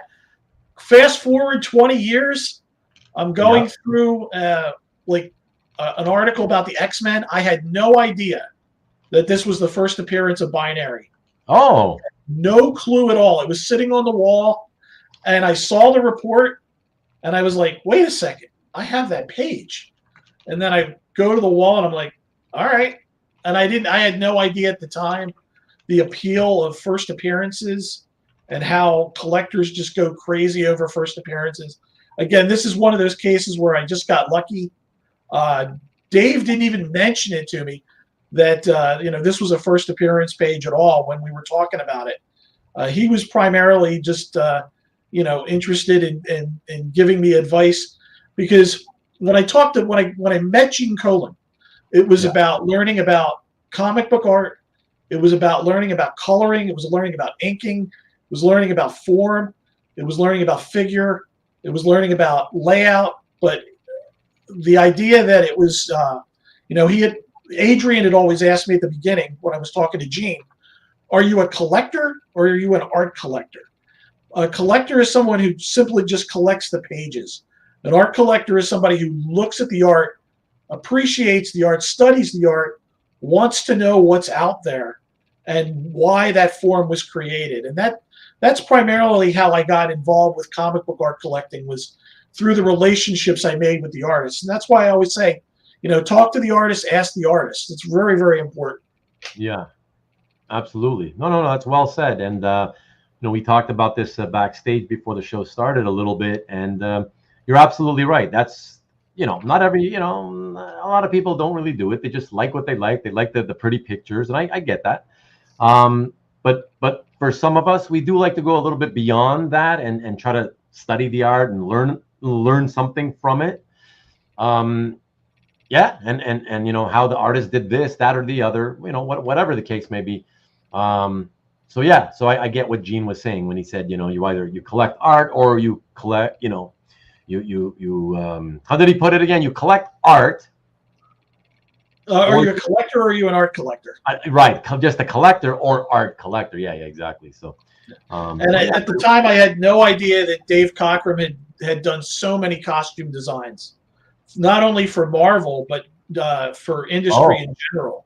Oh, okay. He was on the design side of a lot of designs. So. Oh no, yeah. But did you not know that until much later? No, I didn't know it until much later. I didn't know it until after he was dead. Oh wow. Yeah. Wow. Yeah. Okay. Oh yeah. A lot of this stuff is just. I hate to admit it, Ruben. Sometimes it's better to be lucky than good. Yeah. When I first started comic book art collecting, I wasn't the most knowledgeable person. As a matter of fact, I bought two things at the beginning that I overpaid for, and that one isn't even like a black and white page. So it's actually a blue line mechanical. Okay. So, I really wasn't the most knowledgeable, and I really wanted great imagery. And Gene Colan had a webpage in the late 90s, genecolan.com. And I commissioned him off of that. And as we started to work, the first commission, I talked to him I didn't talk to him at all. It was Adrian Colan. And then the second one, a little bit more. The third one, now he was like, okay, this guy's a serious patron. I'm going to give him a little bit of time. Then I met him at a con in New York City, and he gave me a couple minutes. And Adrian was more the communicator. Gene was blunt. Like when I gave you the example earlier of Playboy and Hustler, Gene would say to me, if you look at my collection, there's an image of the Flash. And Gene said, okay, you want the Flash, kid. How do you want it? And I said, well, you're a film director. You're in the back of a truck, and you're in front of the fastest man alive going down the street. Bingo. That's what I want from you. From now on, when you talk to me, One line. That's all I need. I just need one line. I'll do the rest. Yeah, he was one of those guys who didn't want to be micromanaged by a commissioner. He just give me the basic idea, and then I'm going to go to town on it. You know? Yeah, it was like it's the same thing with the Neal Adams. Like I gave him the Neal Adams book. He went, "Oh, Neal, okay, no problem." Boom, and then that came about. I would say probably a month or 2 months later. Yeah, no, it makes sense. And usually, I find that the commissions come out a lot better that way when they're left to their own devices. You know, that they let them use their imagination. Absolutely. Go to town on it. I did want to say, because I didn't want him to think that I forgot him. Mickey, I'm not sure how early you were here, so I'm not sure, but just in case you don't know, Dan and I cannot see any comments in the chat. So we like, he's got his phone open and I have a separate browser open that I keep bouncing in and out of. And so so I'm not in my software now. I'm in the other browser just to look at the comments. And I noticed that you said, you're referring to the Inhumans cover, very similar in concept to the Barry Windsor-Smith Daredevil Black Widow cover. Just wanted to acknowledge that you reminded me of that when you said it. I said, oh yeah, that's kind of interesting too. Yeah, it's very reminiscent of that, I guess I can say. Rich said, very nice binary page. Jason Ladwig says, what a great Cockrum page. And I guess I missed you, Nikki B, but you have to run. Thank you very much. Appreciate it. Thanks so much. We'll promo you later. And yeah, CJ wants you to know that it's a great page. Thanks. Karen also is saying, nice page, Dan. Let me see. Yeah, Marcus is saying Legion. Yeah, he pretty much, all the Legion 70s, 80s, 90s costumes, like he pretty much had been responsible for designing all those. So among others. Yeah, Dave was really, when it comes to character design at Marvel, Dave had a really big influence on it. Yeah, absolutely. And Cockrum had sketchbooks filled with character design, says Rich. That's very true. I remember that. And Larry is saying, now I can't see the I think he's trying to say, now I can't unsee the hand on the nipple. Thanks, Ruben. You see, Dan, it's not just me. Okay, you may not have, that's the great thing about imagery. People will read into it what they want, and they're gonna see things, and that's fine. I think it's great that people, are paying that close attention to the image, that they would go ahead and find stuff like that. I mean, I think there's one we might pull up later on that I'll make a comment to you about, but it's all good. It's all good. All I'm saying is, if you look, it looks like you see the hand, you see the fingers, and her breast is right there, and there's a line that he did for shading across the middle of the breast, right? And it makes it look like it's an extension of the middle finger. So that's why I'm like, oh, it looks like he's touching the boob or whatever. That's all I'm saying. Whatever. I know he didn't do that on purpose. Whatever. That's what I saw. What can I tell you? He could have. We don't know. Subconsciously. Yeah. You never know. Hey, listen. I got a painting on my wall in my living room, which is it's a bad guy from the 1950s. So it's like a bad guy with a gun, and he's got a woman in front of him holding her kind of like a hostage, and he's got the gun in front of her, and the way the gun comes around in front of her, right, and he's firing, what he did was the tip at the end of the barrel, it's placed right where her nipple would be, and coming off of right in that spot, you see lines that come off like this. In other words, it's meant to be the creasing of her shirt that she's wearing over the breast, right? It's all the creasing of the blouse. But because the gun tip, the barrel gun tip is right there where the nipple would be, it also acts as the, what do you call it, you gun nuts, the explosion, whatever, from the gun when a gun is fired. The discharge? The discharge, I guess, the way that people, at least the way they draw, when people draw gun discharge, you see this explosion thing, the lines coming out like that.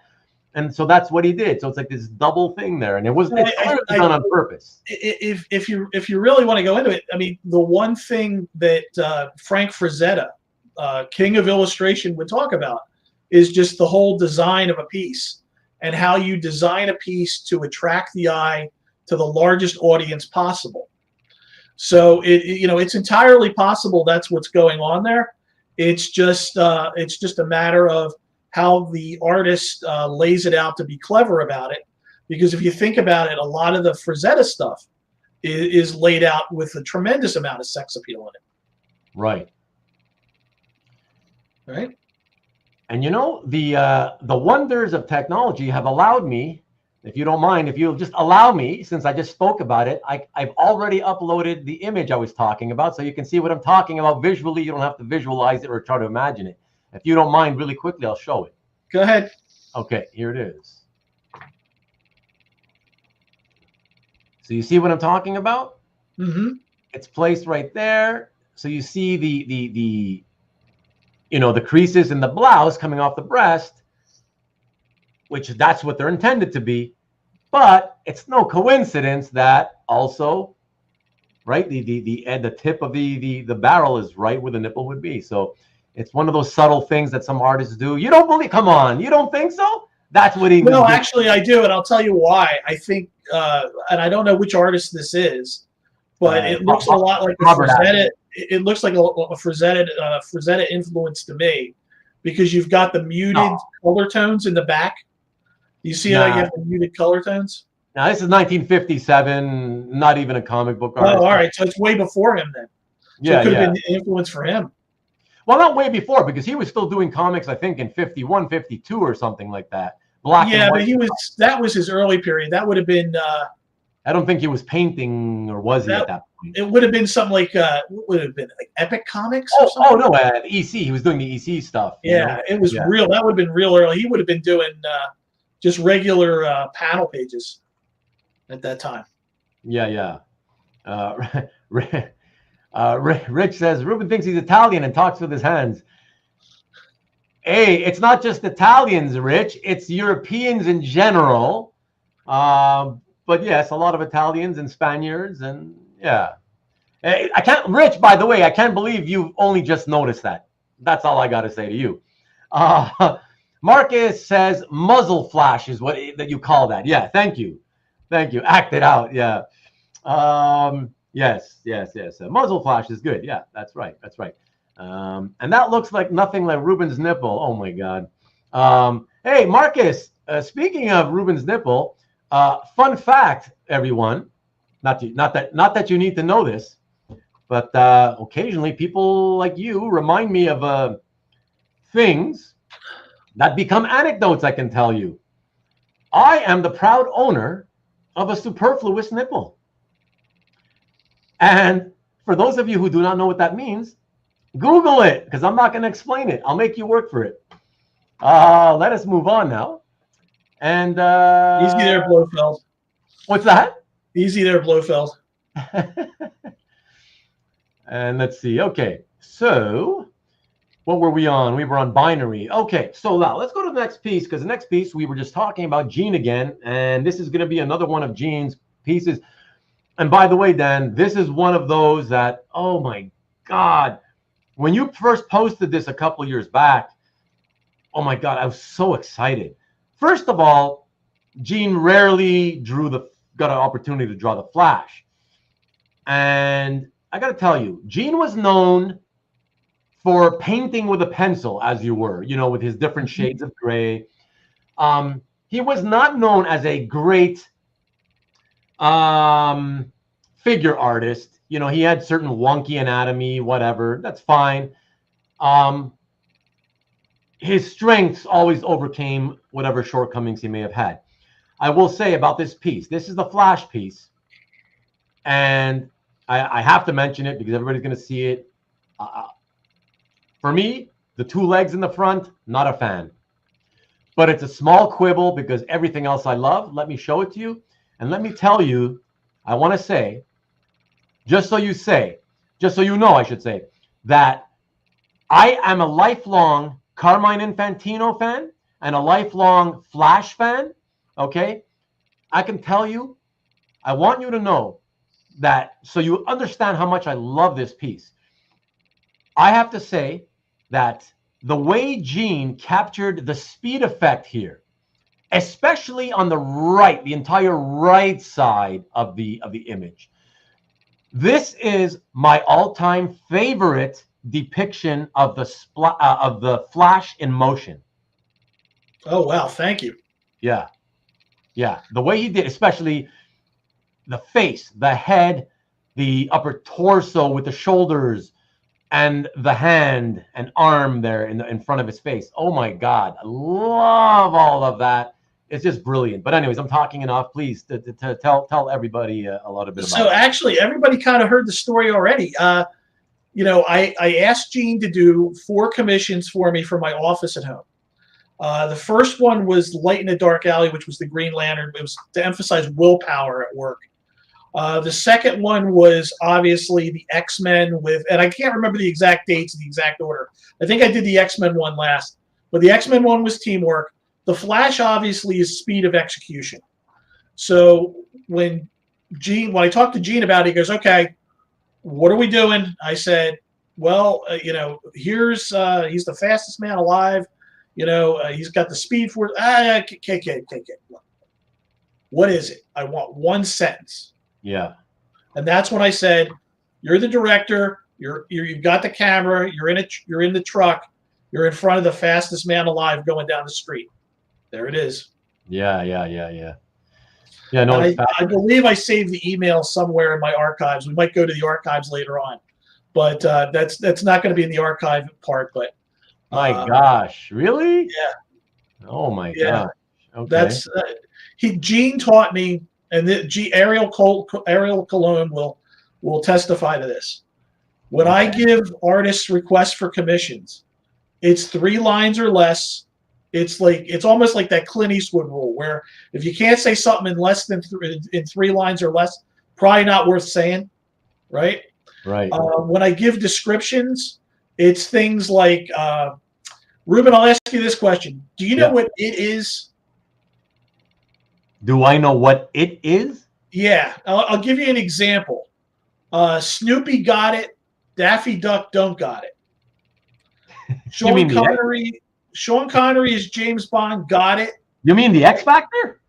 I guess if you want to call it the X Factor, does the image have it?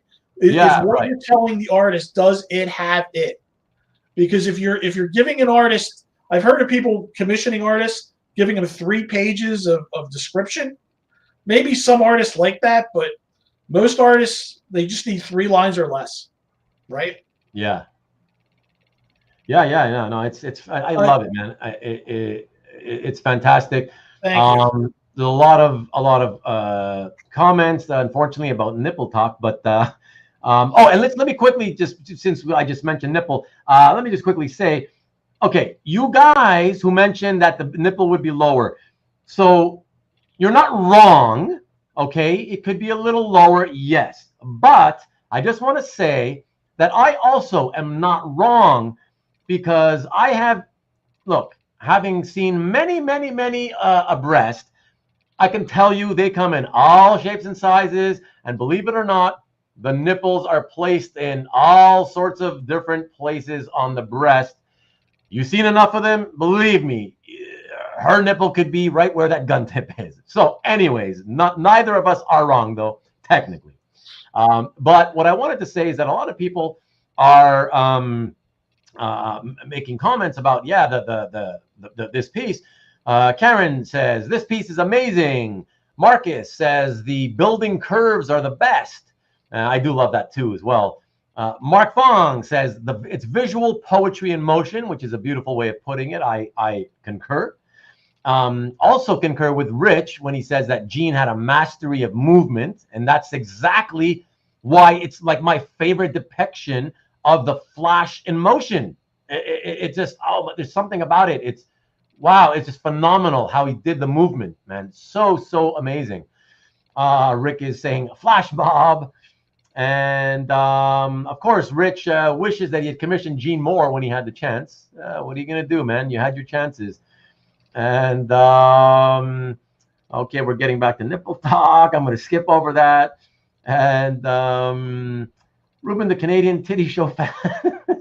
236 plus 4. I don't know what that is. But anyways, okay, let's move on. But that's awesome, Dan. That's honestly. I don't know which street it is. I'm sure Gene had a specific street in mind when he drew it, but I don't know what street that is.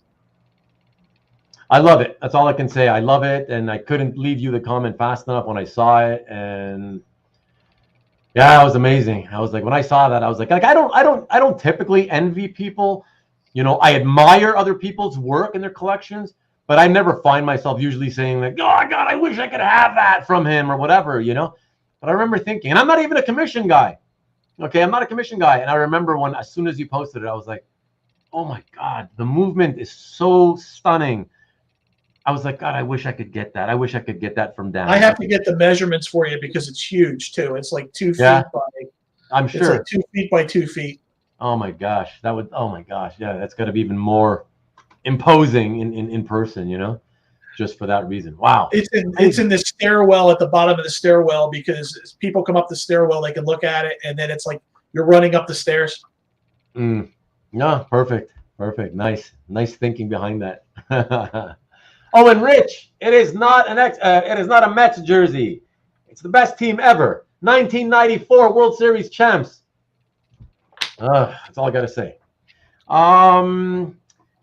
Let's see. Okay, so let us move on to the next piece. And for that, yeah, because that Flash piece was, wow, I can't believe also, that was another circa 2000. Well, that's when I was getting all four. Yeah, that's what I was getting. That was the whole deal, yeah. For the office. Yeah, amazing.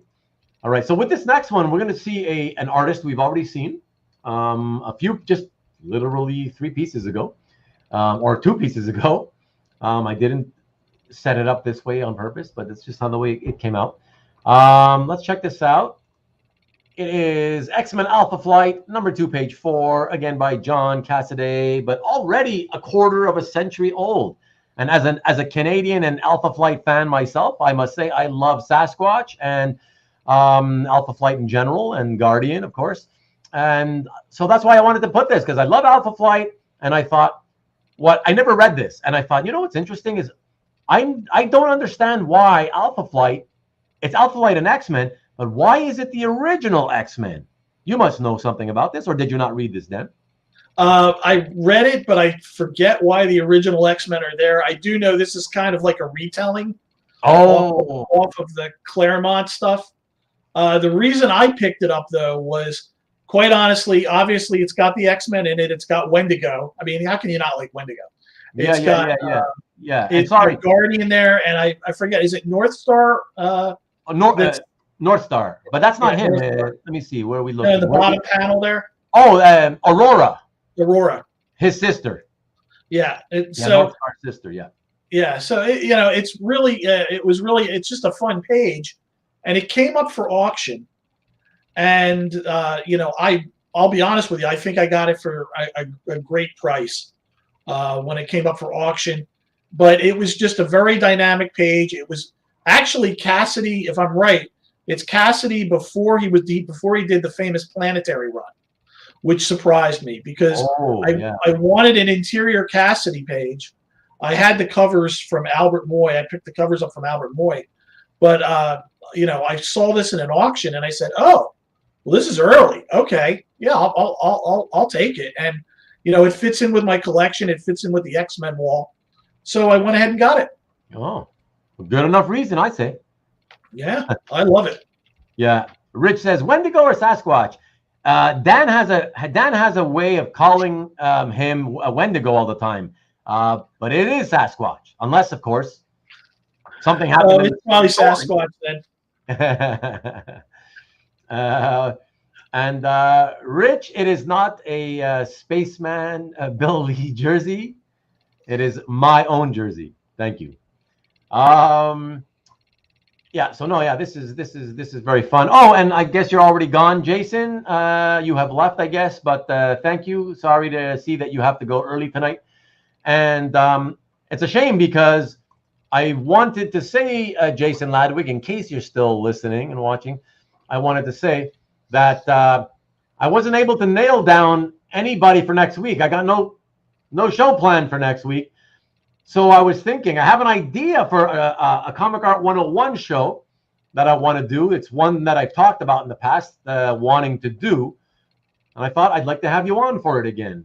So yeah, I guess if you're not here, whatever, I'll email you and we'll see if you're available for next week. Otherwise, I don't know what's going to happen next week. But yeah, no, Dan, yeah, no, that's fun. That's yeah, just a fun page. I like that. Thanks. Yeah, for sure. Okay, before we go to the next piece, everyone, this is the sort of halfway of the show and tell.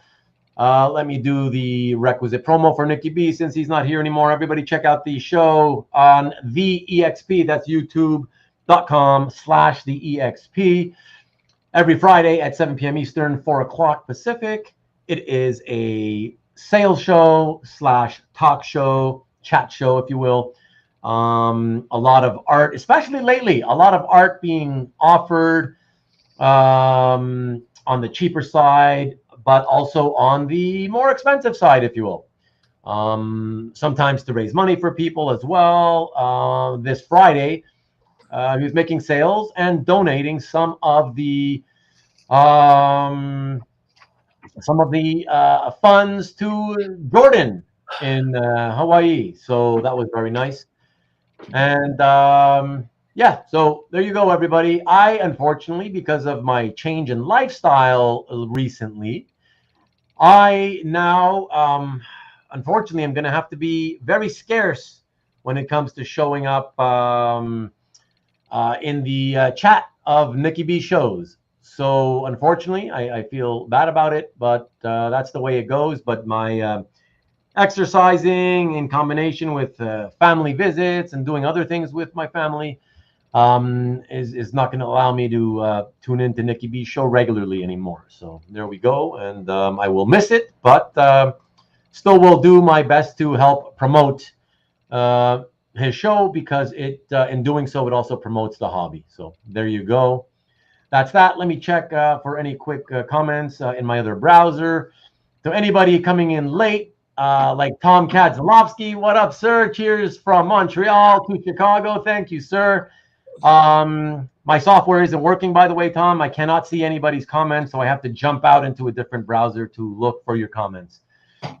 So there you go. So I'm glad I caught that one, not 10 minutes late. And walking, no, but I well, that is true. That is true, Marcus. I can watch during the power walks. Yes, if I'm not outside, if I'm, as long as I'm doing it outside, I prefer doing it outside whenever possible. But when I do have to do it indoors, yes, I certainly can. It's just the problem is that I can't chat with anybody. So that's what sucks. I can't, nobody even knows that I'm there. So, yeah, that's what I really hate. And what can I tell you? That's just the way it has to be from now on. So it is what it is. But yeah, there you go. Check it out, everybody, on Friday. And oh, Nick, if you are listening by any chance on a rewind later, just so you know, again, I should probably email you about this. But once again, I could not find the link to this Friday's show. I couldn't find the listing for this Friday's show. So that's why I'm not popping it in the chat today. So you're going to have to tell whoever's responsible for your website, they really, as soon as they schedule an episode of any of your shows, they need to be putting them immediately into the playlist for that show so I can find it easily, and then I can pop your URL into the chat, okay? So there you go. Yeah, check out Nick Barucci, The Experience. I've got to admit, he's actually had me on there a couple of times, not as a guest or anything, but I've just checked out some of the artwork that he has on there, and there's definitely interesting things to see on The Experience. And you definitely, as a collector, if you're starting out, I highly recommend Nick's show. There you go. Another plug for Nikki B. I'm a big Dynamite fan. I really like the effort that Nick's company is putting into the covers. I really like the effort with the Barbarella comic. I can't say there's a certain amount of effort that's going into Dynamite, a love and a care that I see there that I sometimes I don't see with bigger publishers. That's all I'm going to say. There you go, Nikki B. You should really be happy now. The love just does not stop. Looking quick back into the comments real quick. Marcus, I just wanted to say that I cannot watch it while taking a deuce because I don't have a phone, remember. So that's the thing. See, and I bet you weren't even thinking about me walking indoors. You were thinking about you were forgetting about my phone, and you were thinking, oh, I can be power walking outside looking at my phone. No, I admitted that I could do it indoors because I bought myself a treadmill. So that's how I would do it, and I'd watch it on the living room larger television, of course. And Lee Parmenter, what's up, Lee? Good to see you, dude. And to you, Lee, I cannot see comments. My software is on the fritz. So if I miss anything, it's because I've got to jump in and out. I can't see them while I'm looking at Dan and talking to Dan. So, but thank you for coming in and stopping by. I appreciate it. Are you going to, CJ says, are you going to PT Rubin? What does PT mean? Are you going to physical training? Physical training? Oh, physiotherapy, I think is what you're saying. No, I don't do physio. Are you talking about because of my my herniated discs? If that's what you're talking about, no. There's I can do it, but whatever. I've already talked to them. All they do is they give you a set of exercises. You do it with them, or they do it with you.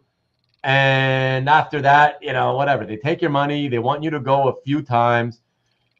They do those little exercises for your back again. And then they give you a Xerox of little crappy looking images of those exercises so you remember how to do them so you can go home and do them.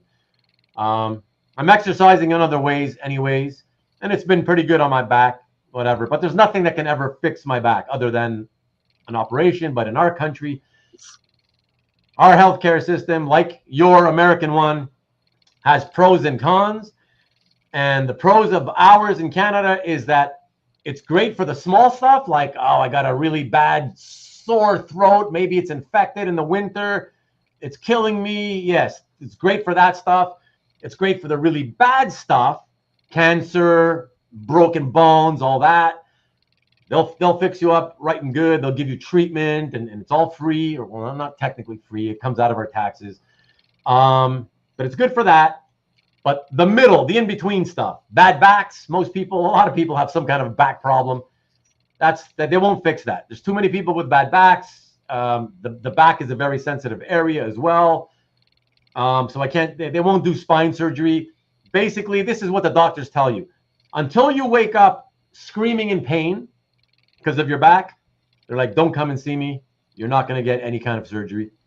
So that's the thing. So whatever. I'm exercising my way, and that's that. But thank you for asking. I appreciate it. And hey, you're going because of your spine surgery. Good. And I hope it's working for you. So there you go. Marcus, I will not get a tablet that runs on Wi-Fi so I can watch during the deuce and free the deuce. But thank you for your concern. A lot of crazies here, Dan, as you well notice. So, okay, let's go to the next piece, everybody. And speaking of Dynamite, no, I did not set it up this way. It is just coincidental. Really love this piece because I don't care. Dan mentioned Barbarella. I don't particularly care about Barbarella myself. But I really, over the last couple of years, have come to, I haven't come to love her work. I loved it as soon as I saw it. So the artist's name is Celina, and she's from Poland, of all places. She finds the most beautiful models. And I'll tell you what I love about her, Dan, and everybody else. The best thing I love about her, the thing I love most about Celina's work, is that she works exclusively in pastel. Nobody uses pastel in illustration anymore. For those of you who don't know, pastel came of age around like the 1940s. With it was in very high usage back then by artists such as Rolph Armstrong. He's my favorite pastel artist, and Zoe Mozert, a pioneer of sorts, because she was one of the early females in the illustration world as far back as the 1930s. And because I love this piece so much, and because I love it because it's in pastels, I'm going to show it to you all, and then everyone, and Dan, if you don't mind, I'm going to show you a few examples of what pastels illustration used to look like back in the heyday of pastel usage. I took the time to make a few slides to show that. So let's check this out, everyone. Celina's piece from Barbarella, The Center Cannot Hold, #1 cover. I mean, I don't even want to go into this other than to say, not only do I love the usage of pastel here, Dan, but in the old days, right, the 1940s, 30s, 50s, when the artists were using pastels, because of the time period and the clothing they wore, obviously in those periods, you would not have seen clothing made of latex, right? So Correct. Here, being that this is 2023, and we're looking at a sort of superheroine, if you will, we're looking at latex. So this, for me, is the very first time in my life that I've seen somebody using pastel and be able to recreate the look of latex, shiny latex with that medium. And it is sublime. Not only can I swear to God, Dan, I can feel the latex without even touching it. Okay, I can tell it's latex just by looking at it. And I'm not even saying because of the light reflection. I'm just saying even by looking at the red areas, okay, and the painted yellow of the latex, just that alone, I can tell it's latex. But then you throw in the beautiful, beautiful light refraction off the latex, and it just lends an even bigger realism to it. It's phenomenal, and that's it. I can keep talking, but yeah, I want you to talk about what you love about this. So I'll tell you what I look at, and this is a great example for comic book art and for art in general. When you're looking to buy a piece, what I look at. Yeah. The first thing I look at is the S curve, absolute perfect S curve body against the tree there, bar none. Yeah. Celina nailed it. I mean, she's won multiple awards throughout Europe. Highly trained, true professional artist, true classically trained artist, as far as I can tell from this. Now, I know she's going to the university for it, but let's go to the eyes now. There's a French term for being able to follow the eyes. The eyes follow you around the room. Well, let's look at this piece for a second. Barbarella's eyes, the main character's eyes, aren't following around the room, but I was like, oh, this is so clever. So she uses Barbarella's eyes for the perspective from the right side of the page, but she's using, I want to say his name is Vinx, or the little creature there, the little cat-like creature, using its eyes for everyone on the left side of the page. Right. So she's got the whole room covered, with eyes, which is just so whatever perspective you're looking at it from, you're looking into a set of eyes. Look at the faces. Look how she's basically, and when I look at a piece, Ruben, if I give it a title, and the title I gave this piece was, what are you talking about? Because it looks like the two of them are having like either a telepathic conversation, or they're such friends that they don't even need to speak, but they can just look at each other and they know what they're communicating. Yeah. So I was like, oh, that's so clever. Yeah. Now, look at what she's done with the gun pose. Classic James Bond gun pose. Issue #1. I mean, just nailed it out of the park. And then you go and you add everything you just talked about with the color and the reflection off of the latex suit. I mean, she's working in pastels. This is amazing work, and I can't say enough about her. She's phenomenal. There's a reason she's won tons of awards in Europe. There's a reason that Nick Barucci hires her, and I just wish she would do more. I mean, that's all I can say. I do want to say, so a couple of commenters are bringing up something that even when you gave me the piece, I was looking at it and I'm thinking, wow, how could this be pastel? So a couple of commenters are saying, oh, she says she works in Prismacolor or colored pencils. So here's the thing. I'll be honest. When I saw this particular piece, I did think when you gave it to me or when I chose it from your gallery, I did think, oh, this looks like tight colored pencils. The thing is that I'm pretty sure every time I've seen a piece of hers that she shows on her website or on eBay, every single time it seems that it's listed as pastel. It's pastel. Look, I'm just going to tell everybody right now. When I got it delivered from Poland, it's pastels, and one of the things about pastels that's dangerous is that they get loose. They will actually. Yes. It's dust. It's dust. It's colored dust. Okay. It's like chalky, right? Yeah, it's colored chalk, colored dust. And one of the things I was extremely afraid of, and it's already in a frame. I mean, I could reach over here and pull it off the wall for you and show you, but I have it matted away from the glass in a frame just to preserve it. The only other way you could maintain it is if you pretty much just kept it in the plastic bag that she sent it to you with inside of the folder and stored it like that. When I get it framed at a professional frame shop, I'm looking at a significant frame for it, because when professional frame shops frame pastel work, it's a very, very unique frame now that they use because they want to keep that dust away from the image, but they want to keep it down at the bottom. If you don't want to be moving a pastel work around off of the wall back and forth a lot, the dust will come off and it'll collect at the bottom of the frame. So you really want to be careful about it. But she uses so much, and it is just a phenomenal piece. I think that I'm not 100% certain of this, but I believe that the paper she's using, the material she's using, is kind of like a heavy canton paper that grabs the particles and holds the particles to the paper as an extra fastener. But yeah, it's I mean, I can reach over and grab it for you right now. It's 100% pastel. Interesting. So Mickey is saying that she says she uses colored pencils. So I'm curious, Mickey. Can you say that she said that to you, or are you saying that she might be using a combination? She could be a combination, right? It could be a combination. I mean, here, let me stop my cam for a sec. Yeah, sure, no problem, no problem. Yeah, because like I said, guys, it did look like that. It looks like that really, really tight Prismacolor stuff that a lot of people use, which still is mind-blowing, by the way.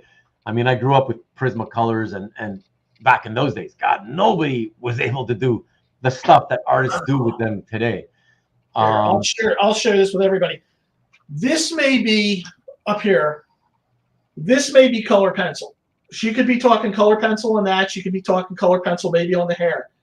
But there was so much pastel when I opened it up from the shipping, when I opened it up from the orange suit itself. The suit itself is definitely pastels. I could go and get the packaging right now and show you where there was a whole lot of, I don't want to say pigment, the chalk, the pastel chalk that had come off onto the plastic. Okay. Does that make sense? Yeah. So fair enough. But I think we'll say that it does seem she most of the pieces, not this one. Like I said, I agree with what all these other guys are saying, that when I saw it, I thought, I was like, is this one of the rare ones where she didn't use pastel, or is she just smoothing out the pastel so much that it has that sort of colored pencil effect? And because I've never seen anything written, documented of her having done anything other than pastel, I just assumed, okay, it must be her way of using the pastel, you know? Yeah. So I don't know, but maybe it's a combo of both. You know? It could very well be, but I will tell you that when I opened it, it came from Poland. And when I opened it up and I saw all of the orange that was already on the plastic bag from the shipping, I was like, oh, and then I was like, because just pulling it out of the bag and worrying about that orange, sticking somewhere else on the paper is like, ooh, but it all worked out. It's in the frame now. It's going to go to a frame shop. I've gone online and I've looked at how other people frame their pastel work, and there's a very interesting frame that they use for it. It's a much bigger frame on the outside. When I get that one framed, I'll be sure to send everybody. I'll post an image of it, but it's going to be a while because again, budget. But it's safe in there for now. Okay. Yeah, Mickey's saying that. Because I know Mickey also has a couple of pieces by her, and so he's saying it must be a combo. She has pastels on the new ones on her site. Yeah, so I'm sure it could be a combo of both. Yeah, because like I said, typically pastels will always visually immediately have that chalky look where you can see immediately that if you're not careful, this powder will fall off. That's what happens. Right. Yeah. But it's so damn smooth on your piece that I was like, wow. I don't know what she's doing some evil chemistry there to get the color she gets. Yeah, maybe it's just a combo of both going over one with the other. Who knows, right? It could be, right? But let me just show everybody quickly just a few examples of some of the favorite pastel artists that I love. All from the 1940s. Actually, only my two favorites, like I said, Rolph Armstrong and Zoe Mozert. Take a look at this stuff. And this, you can see, this is a classic pastel look. Here we go. Take a look at this. But even here, if you look at that, look at her skin on both pieces. Yeah. It's also very, very, very smooth where you could say, wow, that might be colored pencil, It doesn't have so much of that chalky effect. And yet, there you go. Take a look at this. More pastel. I mean, that's just it's spectacular, And here is another couple. The palette on it is just amazing for the skin. Oh, yeah. The color, especially here on the right, the color palette. Oh, the text. Oh, yeah. Absolutely phenomenal. Yeah. Look at the horse. Look at the horse head there. Holy shit. Yeah. Stunning. Check out this. Look at the lighting he gets on the right hand piece here. Beautiful lighting. That hair is incredible on the right side. Yeah. And I love the face on the left. Yeah, that's beautiful. Yeah, and that's Zoe Mozert, everyone. One of the early pioneers of women's illustration. So yeah, very, very cool. And yeah, that's why, like I said, I love Celina because she primarily works in pastel. So, and just most people don't use that anymore, So really, really cool. Fantastic piece, man. Congratulations on having that one. Thank you. Oh, you're very welcome. All right, everybody. From there, let us go to the next piece. The next piece is by an artist that Dan mentioned earlier and gave a little bit of an anecdote on. His name is Ariel Colan, and this is a theme that we will see and have seen already and will continue to see quite often tonight. Mutants. X-Men. Oh, I'm going to need the cheat page for this one. So, where do you want me to do you want me to go ahead and just start with this one? Yeah. I mean, yeah, exactly. Yeah. Say oh my goodness. So, Ariel, I saw his work on the internet. He was selling like one-offs of Marvel characters, and I reached out to him and I said, "Hey, I'd really like you to do a Marvel commission for me." And he said, "Well, what do you want to do?" And I said, "Well, I can go hard or I can go soft." And he goes, "Well, yeah, give me a real challenge." I said, "You want a real challenge?" I said, "Well, okay, MC Escher's Looking Through the Glass. Let's do John Byrne's X-Men, at the time around John Byrne's X-Men. And, you're basically in the mansion looking at the team that you're gonna be assigning to do hard things in the future. And I had no idea. I had no idea at the time that he was going to take it to the level he took it to. He wasn't at the time. He wasn't a DC comic cover artist yet. He wasn't doing a cover or two. I think he's up to 2 covers a month now with DC. Oh wow, fantastic! Yeah, if you Google him on Golden Apple Comics, you'll see, or just Google his name. You'll see all the different images that he has coming up. But bear with me, everybody, here for a second. So I had no idea. He says he's giving me updates on it. The updates he's giving me on it are, you're really going to like this piece. I got an idea for Xavier. You're really going to like this piece. I'm like, okay, all right. Do you care where I sign it? No, I don't care where you sign it. And, I'm keeping my expectations low. It comes in. He's hidden a Van Gogh. He's hidden an X-Men number, I want to say 13 or number 1 issue cover in the background. He's got Conspiracy, the painting in there. He's got Exercise in Blue up in the upper left-hand corner. I should know all the pieces by now that he's hidden in this work, but that's why I need the cheat code, because it's out there on CAF. But you look at it and you look at the perspective. The Nightcrawler wasn't even supposed to be in it.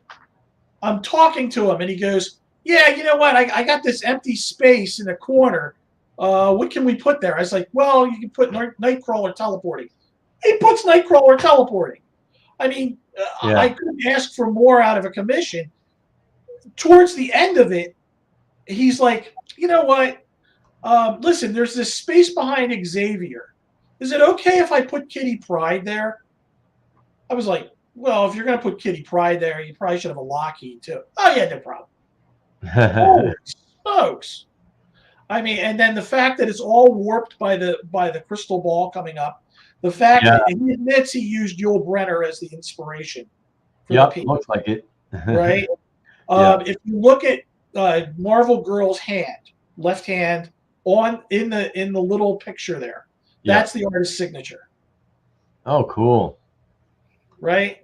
That's cool. So, I mean, it is just incredible, the stuff that, Van Gogh's work with flowers is the one, I think, right over Cyclops' shoulder on the right-hand side. Oh, yeah. It was Conspiracy is over on the right-hand side, I believe, somewhere around Nightcrawler. The Van Gogh is on the right-hand side.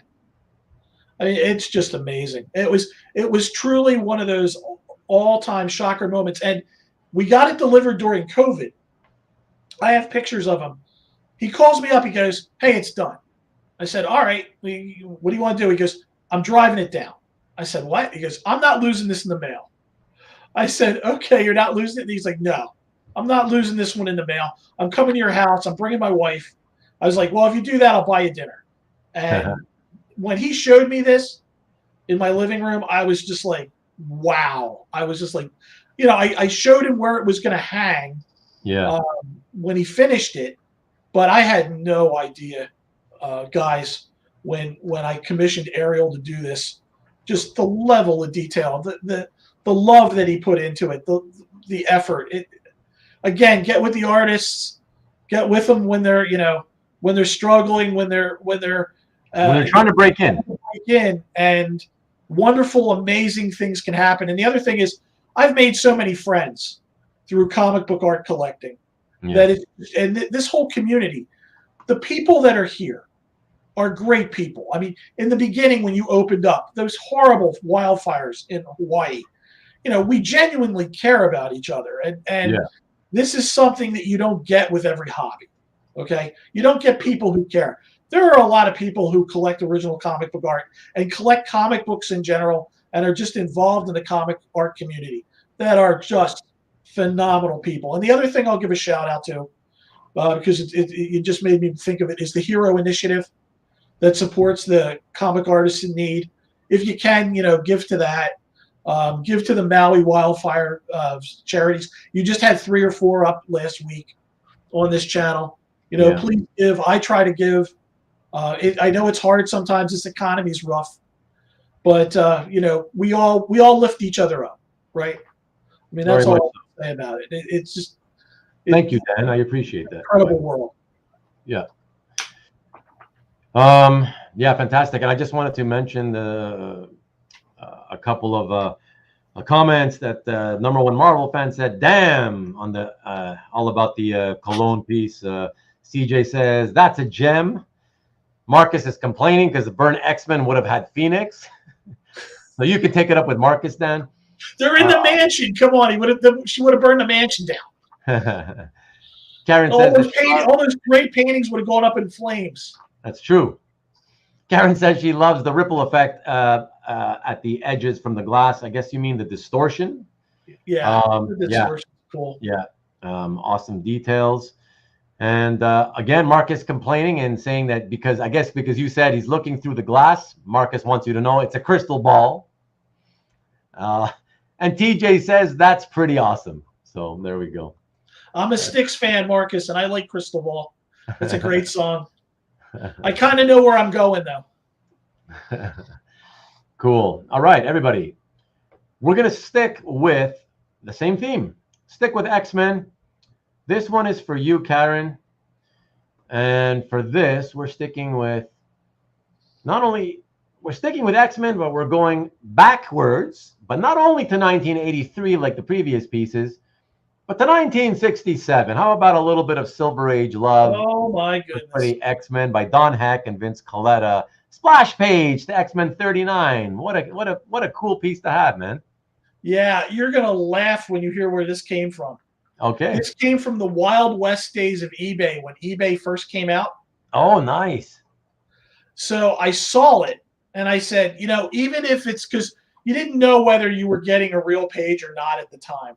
Even if it was just a Xerox, I had to take a shot, right? Yeah. And at the price it was at, I was stunned it was on there. I went ahead, I took the chance, and it's real, folks. It's the real deal. I love it.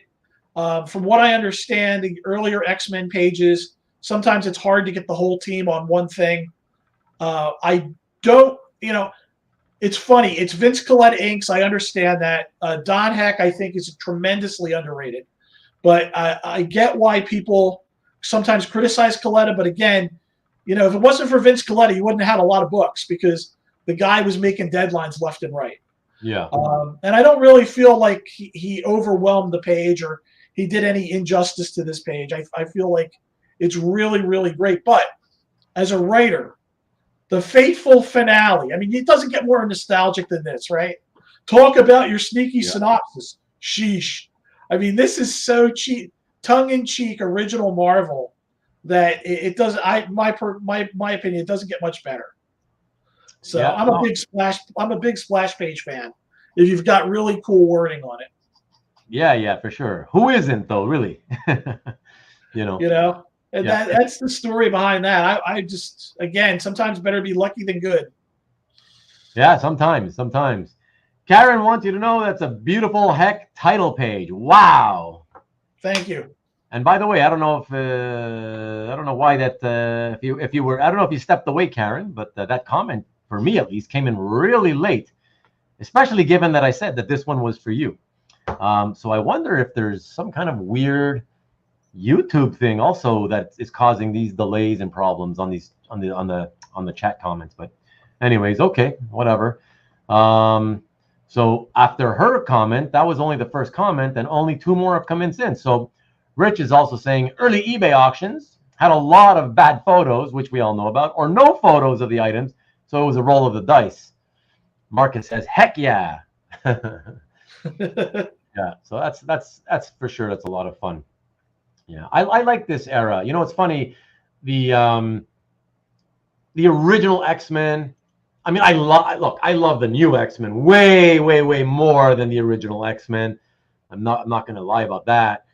But I have a soft spot in my heart for the original X-Men. I always enjoyed. I mean, I haven't done it since probably the 80s, but I used to read the reprints of because in the late 70s they came out with that title. I think it was Amazing Adventures and they were reprinting X-Men from #1 up or whatever until it got canceled. I don't know, 10 issues in or something like that, or 12 issues or something.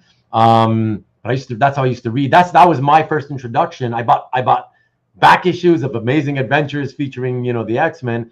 And that's how I realized, oh, wow, this is reprinting the first X-Men comics. Oh, the Kirby ones. And then obviously followed by whoever followed him, Heck, or whoever followed him after that.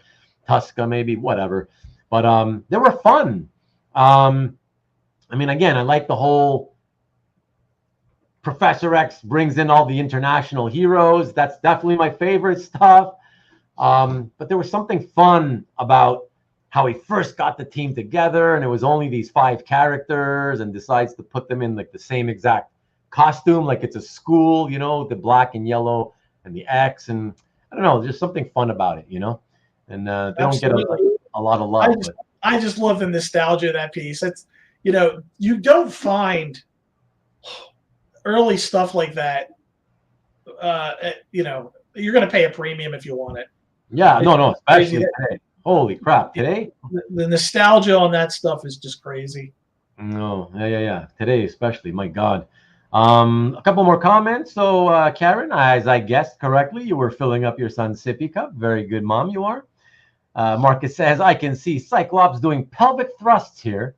#1 Marvel fan, original X-Men were hand weavers. And #1 Marvel fan again, temple touchers. Okay, maybe I shouldn't be reading your comments, #1 Marvel fan. But yeah, that was a cool piece for sure. Yeah, very, very, very fun. And all right, everybody, from there, keeping with a theme, but not quite the X-Men theme. It's keeping with the artist theme in the sense that one Silver Age artist to another, but jumping back forward in time, although back from today, into the 2000 exactly, once more, another Gene Colan piece, another favorite of mine from Dan's collection that I also couldn't leave a comment fast enough, because this one, again, the epitome of fun for me. This is kind of like that Butch Guice piece. To me, this was the epitome of just fun. What a fun idea for a commission this is. I love it. And here we go, folks. This is an Iron Man piece by Gene Colan from 2000, featuring a really large image of Iron Man in my personal favorite costume, my favorite armor, coming out of a hand-drawn Iron Man comic book. How cool is that?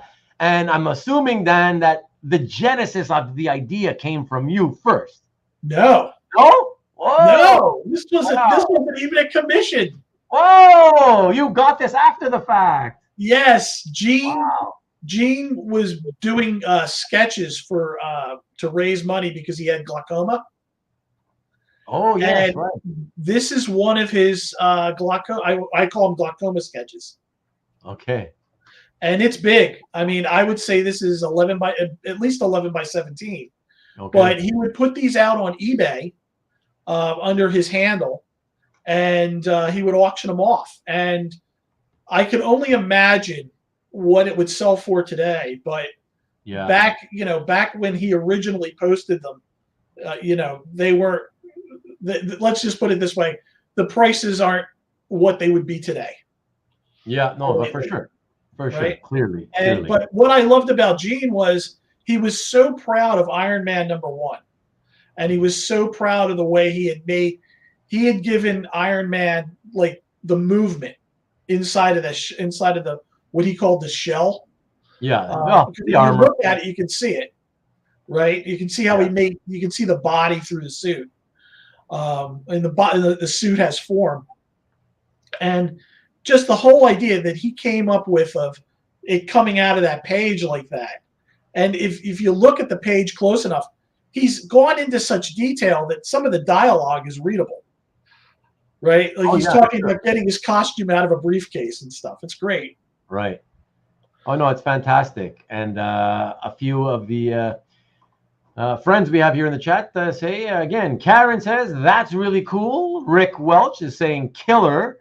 Marcus finally is stopping he's stopping complaining to you, and he's saying super. And also wants you to know, fluid, not stiff. Agreed. Yeah. Oh, it's gorgeous. It's all the muscle work. I love it, man. All the beautiful pencil shading, and I'm sure Shading with pencil.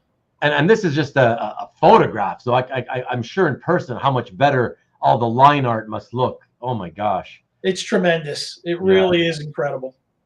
Yeah, fantastic, man. Wow. It's in the living room. So yeah, another piece, just like with the Flash. I can't believe, like, again, not being a commission guy, it's amazing that like there's like multiple pieces that are commissions from your collection that I'm like, God, I wish I could have that, you know, like that's so fun. That's a big compliment coming from you, Rubén. I appreciate it. It's, you know, it's funny. The reason I have that piece though is if I hadn't commissioned the work from Gene, I wouldn't have known to keep watching out for when Gene posted stuff like. And what I hate to this day is I didn't win every auction. Right. Like I've seen stuff that was on eBay that's been auctioned off, I think, on Heritage now, where he had one of Iron Man battling Titanium Man that over, like, I believe it was New York City. It was awesome. Right. I mean, con sketches today, you know, I look at the con sketches today and the prices some of the artists want. And then I think about what Gene used to charge to do something like that. And I'm blown. Yeah, I'm just floored. Yeah. It's like, it's amazing. Yeah. Fantastic. Yeah. Very envious once again. So congrats, my friend. Congrats. The Colan Iron Man, Karen, I would say is at least 11 by 17. I'll try to measure it for you afterwards and maybe post it somewhere in the comments. But it's everything Gene did, late 90s, early 2000s. He had glaucoma. He had a lot of eye problems. So everything is big. It's like, you know, I was telling Rubén earlier, the Flash commission's like 2 feet by 2 feet. The X-Men piece is like 24 by 18 or 24 by 36. He used to call me up and ask me, is it okay that I'm doing the pieces this big? Oh, Gene, you know, you can do whatever you want. You know? Or Adrian would ask it, actually. But it's like, you guys can do whatever you want. Imagine. Is it okay? Yeah. You know? Go for it. I mean, the Cologne piece alone is, I think, 18 by 24. The painting. Oh. Okay. Yes, I was going to ask you that while you were speaking about the Cologne piece, and then you kept going and going, and I ended up forgetting. Sorry. Yeah, the Cologne piece is big. It's interesting. I have a lot of very odd-sized things. Like, you couldn't buy 11 by 17 frames and just put a lot of my collection in them.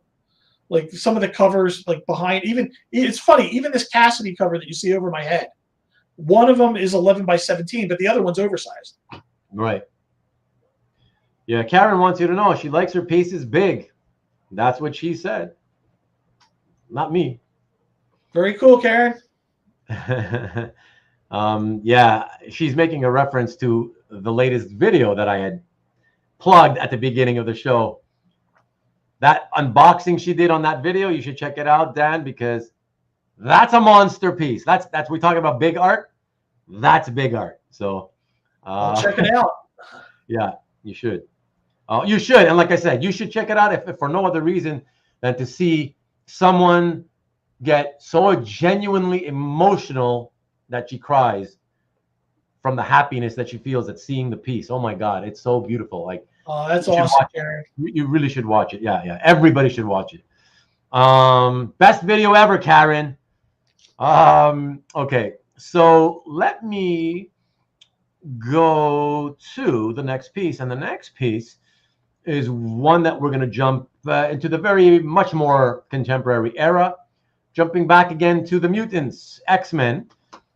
And for that, the interesting thing about this is that, like a lot of you guys know, a few years ago, I think maybe even recently again, this guy started getting cover work all by himself, even though he always used to be strictly the inker for cover work. Check this out, everyone. Oh, my man, Scott Williams. Yeah, he did a bunch of covers. I mean, wow, I was so happy to see, like, wow, like a guy who, you know, the guy's been around as a professional since around, I believe, 82 or 83. and as a working inker always, and then suddenly to see him get, 5 years ago, get all these cover gigs, just penciling and inking himself. That was so cool to see, man. So pretty nifty that you picked this up. Yeah, so obviously one of the themes that's running through the whole night is the X-Men. I am a big X-Men fan. I saw this; it was available. It was out. I'll say who it was. It was out on Albert Moy's website, and I looked at it and I said, "Oh my gosh, a number one's available for sale." And then I looked at it and I said, "Whoa, look at the work! Forget about the line work for a second. Look at the different lighting sources on the inks." Right? I mean, you've got the light behind Nightcrawler as he's popping out of the middle. You've got kind of like a one directional light coming in on the Beast. You've got, it looks like 2-directional lighting there on Betsy Braddock Psylocke. You've got in the upper right-hand corner, I want to say it's Jean Grey. Pardon me if I got it wrong. Yeah. But, yeah. I mean, but look what he did. She's not filled in with ink. He's using the light. He's allowing the colorist to come in. Yeah. Exactly. Right. And the same with the Iceman. But it was interesting how her costume molded into the Iceman. And I'm looking at it, I'm saying, oh my God, look at the level of design that Scott Williams puts into the work, right? Yeah. And of course, you got Storm there in the middle, and you've got Bishop there on the left-hand side.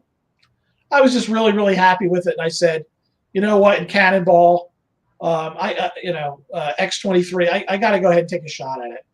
So I went ahead and got it. That's a simple way to put it, I guess. Yeah. I am happier. I will say this: the black and white.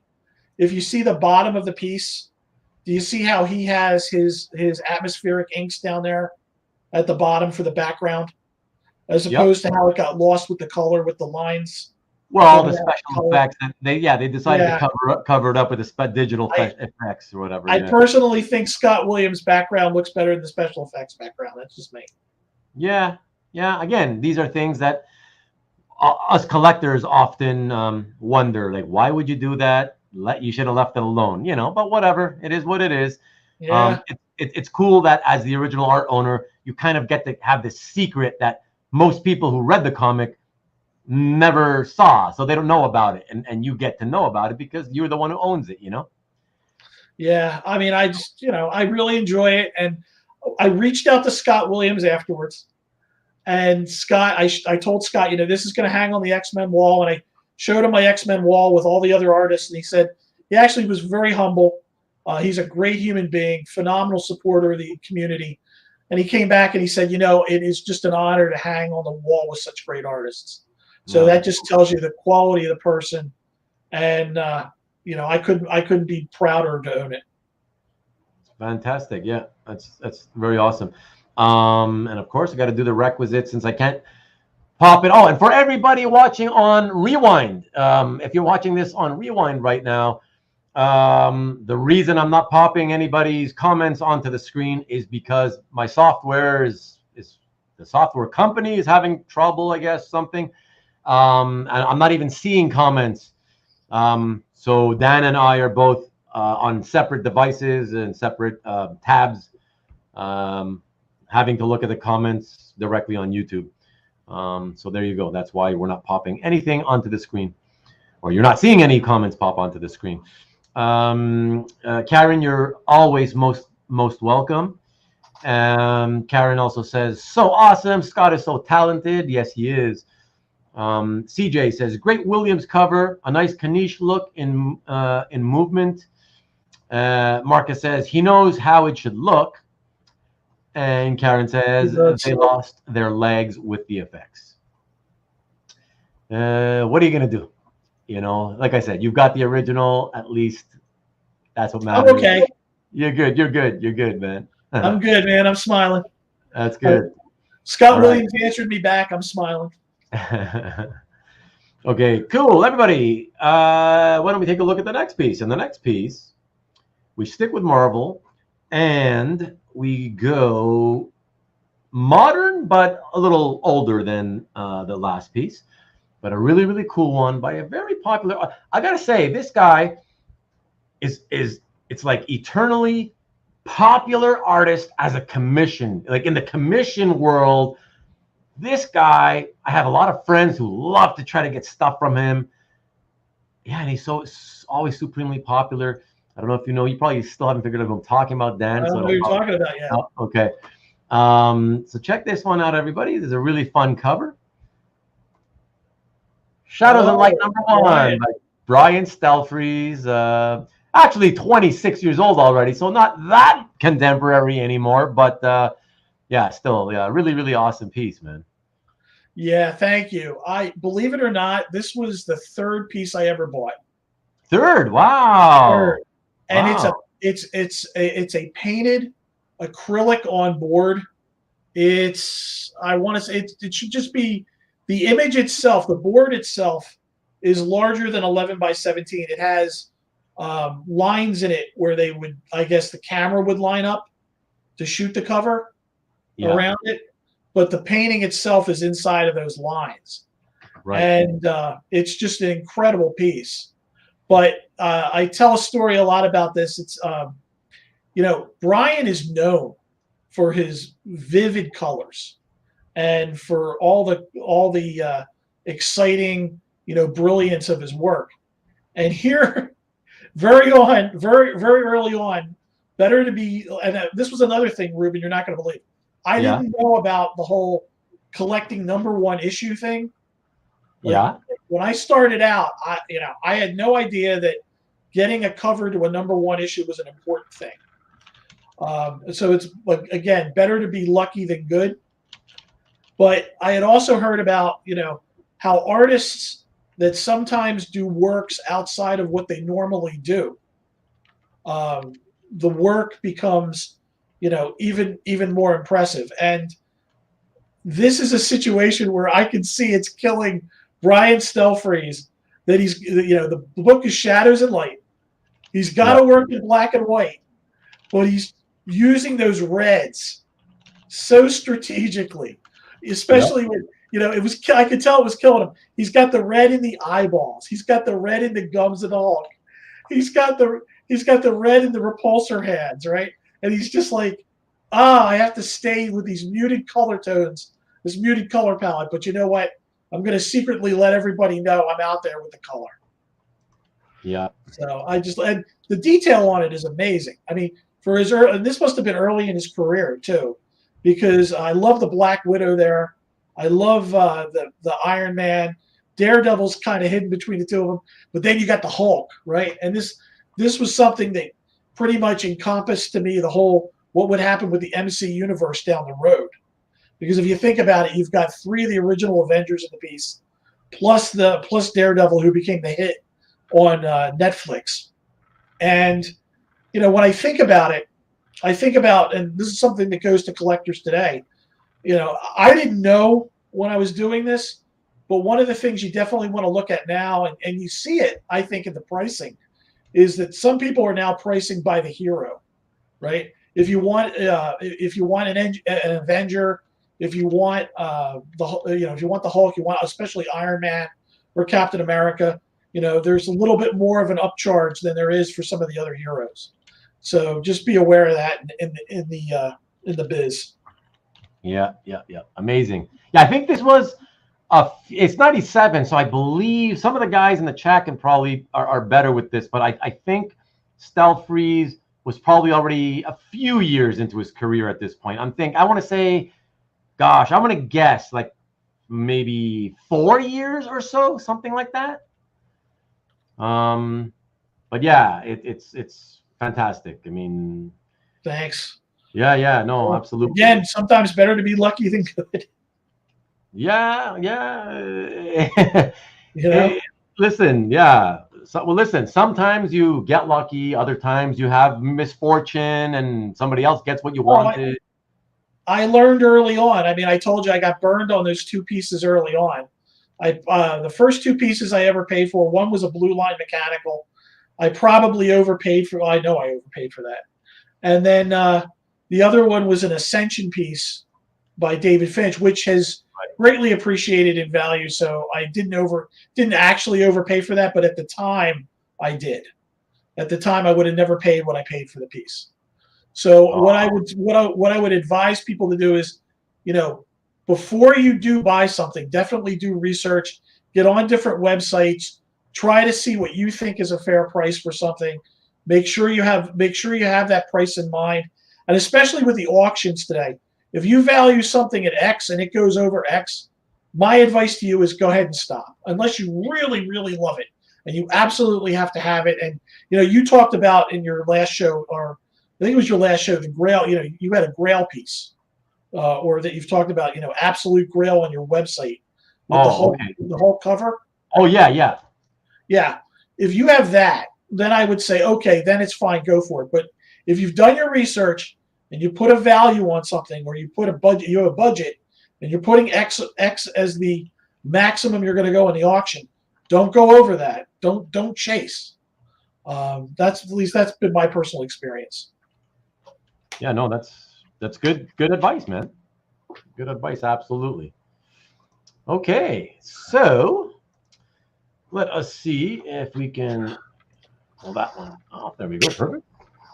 Excellent. And let me just quickly, God, I hate having to go out into another tab to do this all the time. But thanks to everybody who's sticking with us. Yeah, thank you everybody for sticking around so far. Thank you. I hope it's been fun. I hope it's informative. I hope you're having a good time. Yeah, well, we're having a good time, right, Dan? I mean, I'm having a blast. There we go. There we go. So where was I that I wanted to see? Okay, so yeah, Marcus said Marvel's answer to DC Black and White, and yeah, I said that Stelfreeze was around already by then. Like I said, but I don't know how many years though, Marcus. I think it was at least a few though, for sure. He was doing Batman painted covers while he was rep by Mitch. Okay, yeah. Dwayne Zapane, the Oklahoma kid himself, wants you to know, great collection, Dan, truly. Thank you. That's an awesome compliment, Dwayne. And Naughty or Nice, what's up, man? I chase what I won't sell for 10 plus years. Nice. There you go. See, he's listening to you, and that's what made him prompted. That's what prompted him to put that comment. Yeah, I mean, you can chase for a long time. There's pieces that I absolutely wanted. I know where they are now. I'll give you an example of the community. Dave Mandel. One of my favorite covers growing up was Uncanny X-Men 166. He owns that cover. I know I'm never going to get a hold of that cover, so it makes it easier for me. Just write it off. Yeah, that's it. That's right. That's right. You write off everything you know you're never going to get. What's the point? Why torture yourself? Don't dwell on it. There's plenty of other things to do. And listen, there's other artists. There's other up and coming artists. Get to Artist Alley and ask artists who the other artists are that are good. Don't be afraid. Artists usually talk amongst themselves.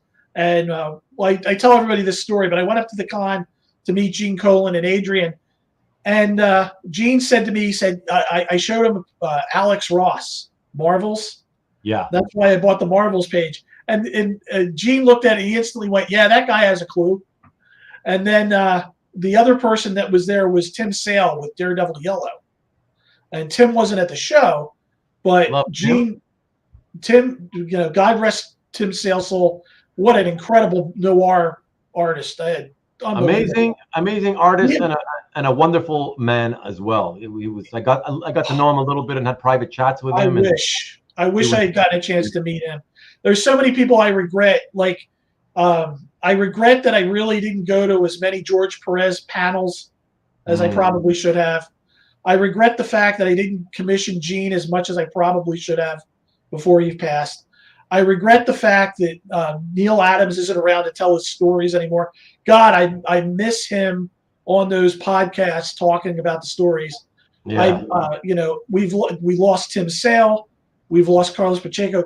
The community has really taken it on the chin in the last 2 years. In recent years for sure. Yeah, it's just unbelievable, But hopefully they're all up there together and they're all, just banging it out for the universe. Yeah, doing a jam together. That's right. Can you imagine that jam piece? That would be one hell of a jam piece. For sure, for sure. CJ wants to compliment you. He says, very quality in all caps, very quality gallery, Dan. Thank you. Thank you. And, yeah, I told you disagreed with me on this point last week. Yeah. So let's talk about this one real quick. Hold on, before you say right. it, no problem. Yeah, but since it's so difficult to do these going back and forth to look at the comments, let me just get the last couple of comments because there's only a couple more. Oh, absolutely.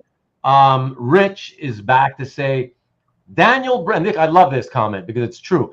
Daniel brings great insight to his art pieces. I enjoy his stories behind each piece. Thanks, Rich. Yeah. Coming from a fellow artist, I'm not an artist, but coming from a true artist like yourself who does, by the way, everybody, Rich Cirillo, not only has he been involved with Continuity Studios, but he is an incredible colorist, incredible inker himself.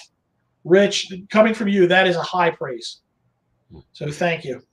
So, yeah. There you and go. Scott Adams, if you're on there, because I sent the invite to Scott. Oh. Scott, if you're lurking in this as well, look, you've won multiple Cinet Awards. We won't say anything about inking.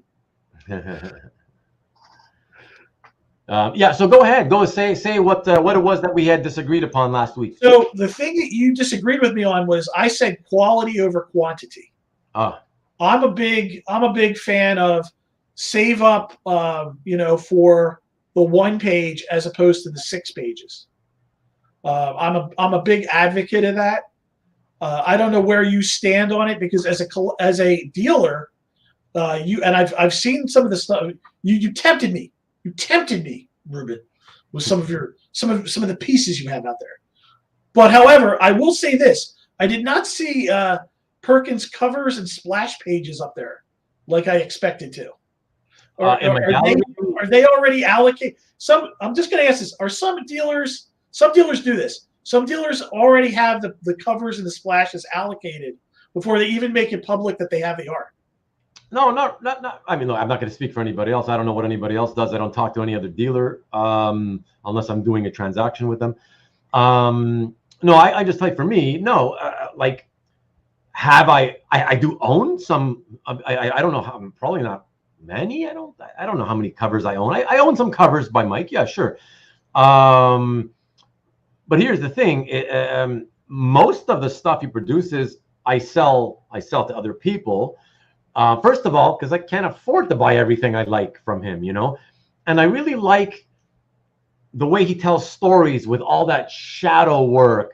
And so I prefer to buy the panel pages from him, and so I figure, well, if I buy enough panel pages, then yeah, I'll let everybody else can have the covers anyways, So no, yeah, typically what happens, Dan, is when he's on a monthly title, which again has been most of his career up until when he finished Swamp Thing last September, I think it was. Nobody's seen anything from him since, except for one-shot issue and some fill-in pages on some other issue. That's just because he's been working on a project that isn't going to be a monthly thing.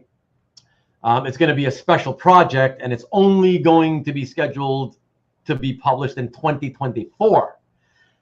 And so that's why I have not had anything to sell by him, since last September for the most, other than a few covers that he did, variant covers, But the way it usually works is because the fans see the solicitations of what's coming out 2 or 3 months in advance, usually like at least 3 months in advance, right?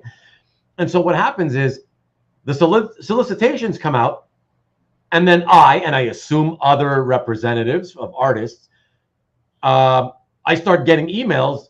Oh, hey, Rubén, hey, listen, I saw Mike did this cover or whatever. Can I get it? Whatever. And then I'm like, well, I haven't even seen it yet. So whatever. But I'm like, okay, if I haven't seen it yet, I will contact you first. How's that? Since you reached out. Makes sense. But if I'm familiar with it, if Mike has already shown me the scan, I will say, yes, if you want to buy it, I'll sell it to you right now. I just can't ship it to you right away.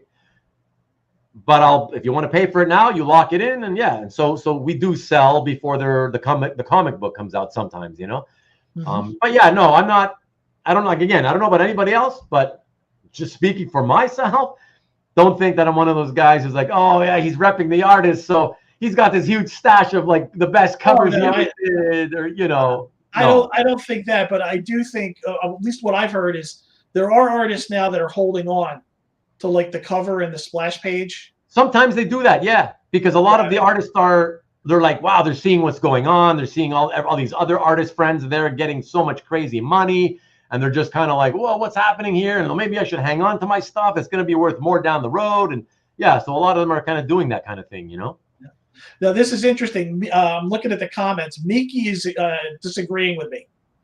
He disagrees with me on this point.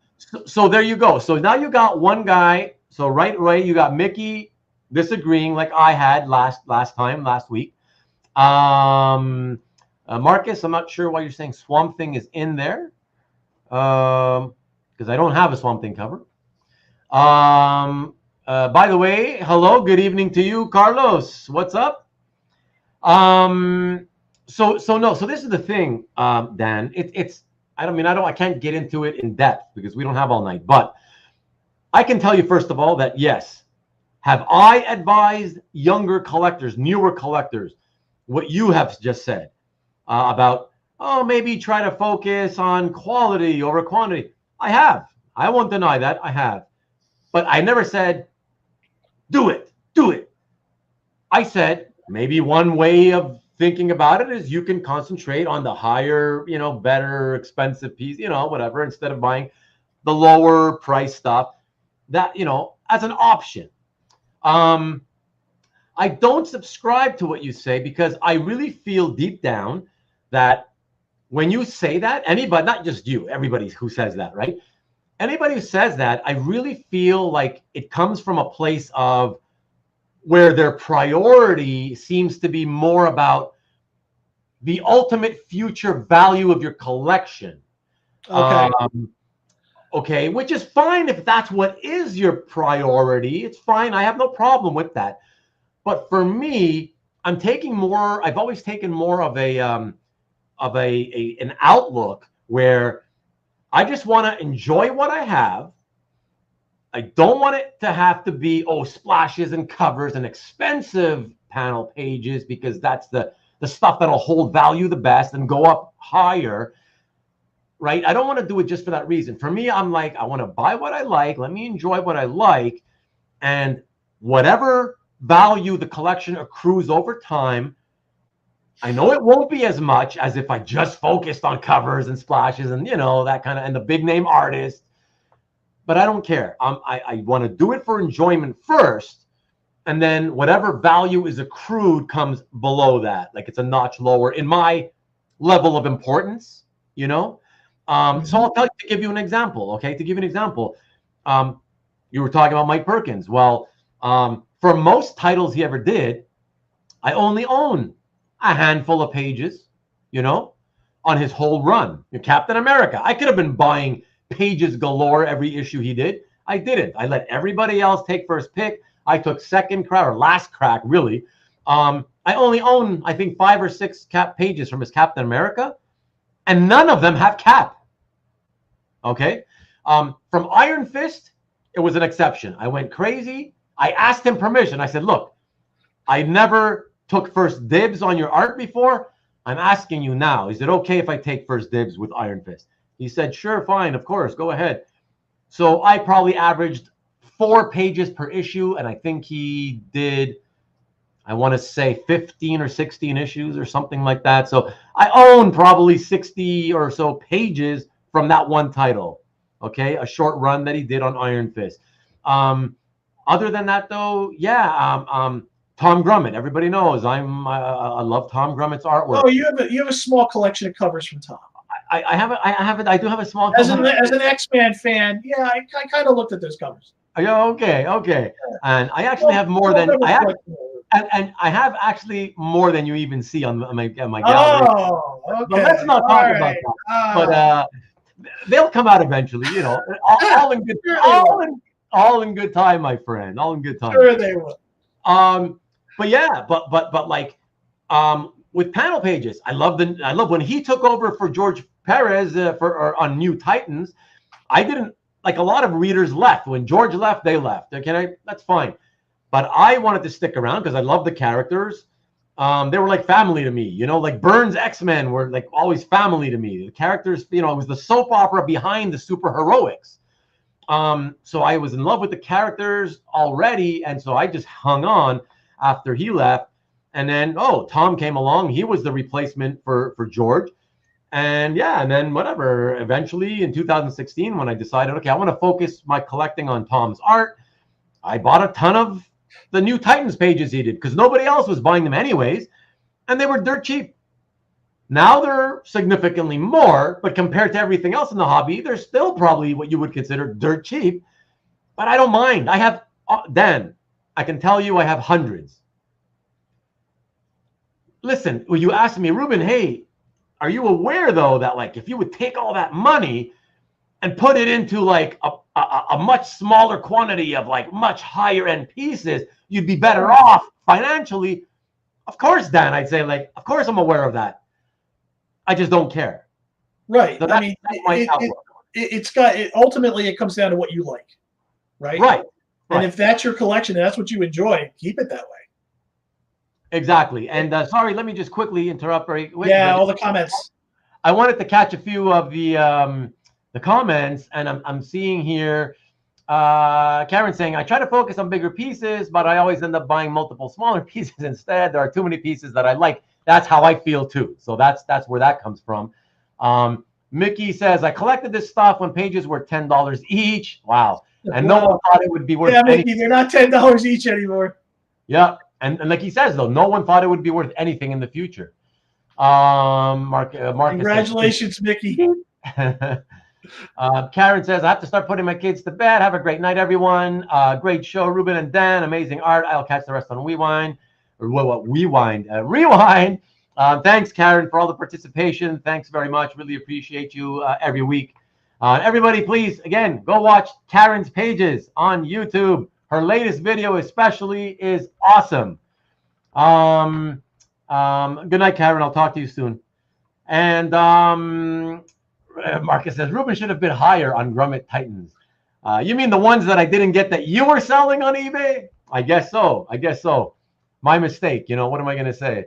But yeah, Dan, I mean, that's all I'm saying. I don't think that there's any right or wrong way to go about things. But again, I think your advice is great because, and again, I should call it our advice because I've given it myself. But I think that advice is true and great. But primarily when I feel somebody out, I like to feel them out. I try to find out what is their main purpose and priority in this hobby. And if I get the sense that value and future value and their exit strategy in the future, if my feeling is that that's really important to them, then that's when I often give them your advice, you know. But I try to feel them out, and I feel like if I always try to get into that, like I want to find out, are you into it for the kind of, is it a 50-50 thing where I love the art, but I also really want it to be the investment? Or is it really more the investment plus I like the art? Or is it more that I really just love art and I want to own art? And then I'll tailor my advice, you know, based on that. But honestly, Dan, most of the time I still give the people all of the options. I just kind of tell them, like, you can do this if this is more of your priority. But if that's more for your priority, I would say maybe do that instead. You know what I mean? I don't think there's any one way to tell everybody. I do. I just see, and this is one concern I have about the hobby. So what I see with a lot of collectors is they're trying to buy the lower. This is how it used to be. You would buy a lower end page. You'd be able to flip it for more money. Eventually, you would flip 5 or 6 lower end pages, and you'd be able to get, let's say, a grail piece or a higher end piece. Right. Today, because of the way the prices are, a lot of people are getting frustrated with the fact that even if they flip a piece, they still can't get the piece they want. And it's one of those situations where, you know, they get frustrated short term, and then all of a sudden they're just not interested anymore. Mm-hmm. Right. And that, I think, is a big threat to our hobby. Do I think that the comic art market is going to be in trouble at any time? No, I don't. And I've made this clear. the fact that it spans movies, it spans Disney, it spans the comics themselves, and it spans the collector market and the art market. You've just got too many different areas all coming together in one place. So you've got all those different pressures. So I don't see any and that's another concern is I don't see any downward pressure on the prices. If anything, for the more established pieces, the earlier, like the nostalgia we were talking about earlier, it just goes through the roof. Yeah. I mean, I can't even. I'll be honest, Ruben. I can't even afford some of the the mid, I would say late 70s, 80s pieces. The 80s and even the 80s and 90s pieces now are just jumping up in price to the point where, for somebody like me, it's like, no, I've got to look at more recent stuff.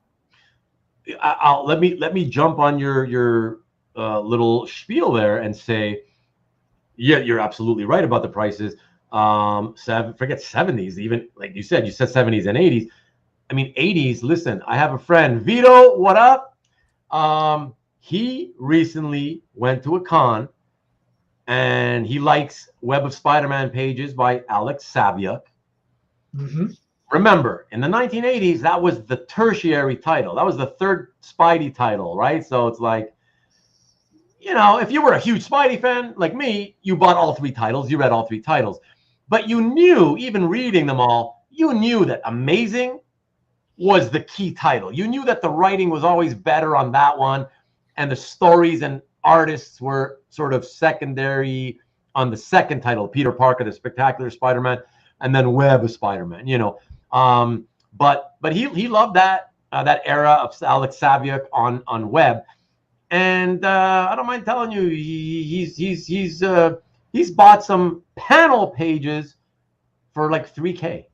Yeah, I mean, mid 80s. Spider-Man. I know, but like brutal. I know. Number one group grossing superhero is Spider-Man. I know, but it's just so it just drives the price up now. It just goes to show, like, wow, man, it's just it's pretty crazy. Good night, honey. I didn't notice that you decided you're going to bed. Okay, good night. And we have also, where is it? So Rich says, the majority of my art purchases over the last 25 years have been quantity purchases as opposed to buying one high-end piece. So there's another one doing kind of what I'm doing. Marcus says, well, bad speculators should wash out. They should wash out. Yeah. If you're not a good speculator, you typically will end up washing out for sure. Carlos, hey Carlos, other than saying hello, you're actually making a comment about what we're talking about. I love that, Carlos. Downward pressure is happening now. It is. I mean, not in a big way, but it is. I've noticed things over the last couple of auctions where I'm like, oh, that's interesting. That went lower than I expected. And then that one went lower than I expected. But again, compared to the overall amount of pieces that are auctioned at every auction, it's just nothing. It's still infinitesimally small. So I wouldn't say that the market is softening across the board or anything like that. But yeah, there's a little weakness here and there. But I think most of the stuff that where I've seen the weakness is pieces that I felt should never have been that high to begin with. They went too crazy during COVID, and so they're softening. So I think that's a good thing. That's my opinion. I don't know what you think, Dan, but I look at it and really the more interesting thing to me is just and I'll get into this, but I think one of the areas that people really need to look at is just outside of the mainstream now, where outside of the Marvel, DC, what I call the movie superheroes. Right. Like there's this Ultra Mega, right, which is a manga. You got Berserk, but this guy Miura with the Berserk manga, that art, I would say you're just going to pay through the roof for too. I don't know if this is even available, but I've seen parts of this book, Monsters by Barry Windsor Smith. But Barry Windsor Smith was just an amazing artist all along. I mean, he's been around for decades. Yeah. Right. So, I mean, that to me is another book. But again, that's published by Fantagraphics, so that's outside of Marvel DC. You've got like what is it, Layla Starr by Philippe. Oh, the messy deaths of Layla Starr. That is good. I'll tell you right now, if there's a producer on watching this on the Rewind, or anybody from Hollywood, just the idea of Death is losing her job because a child is being born that's going to give the human race immortality. That is a single. I mean, that's a money line if I ever heard one for a Netflix series.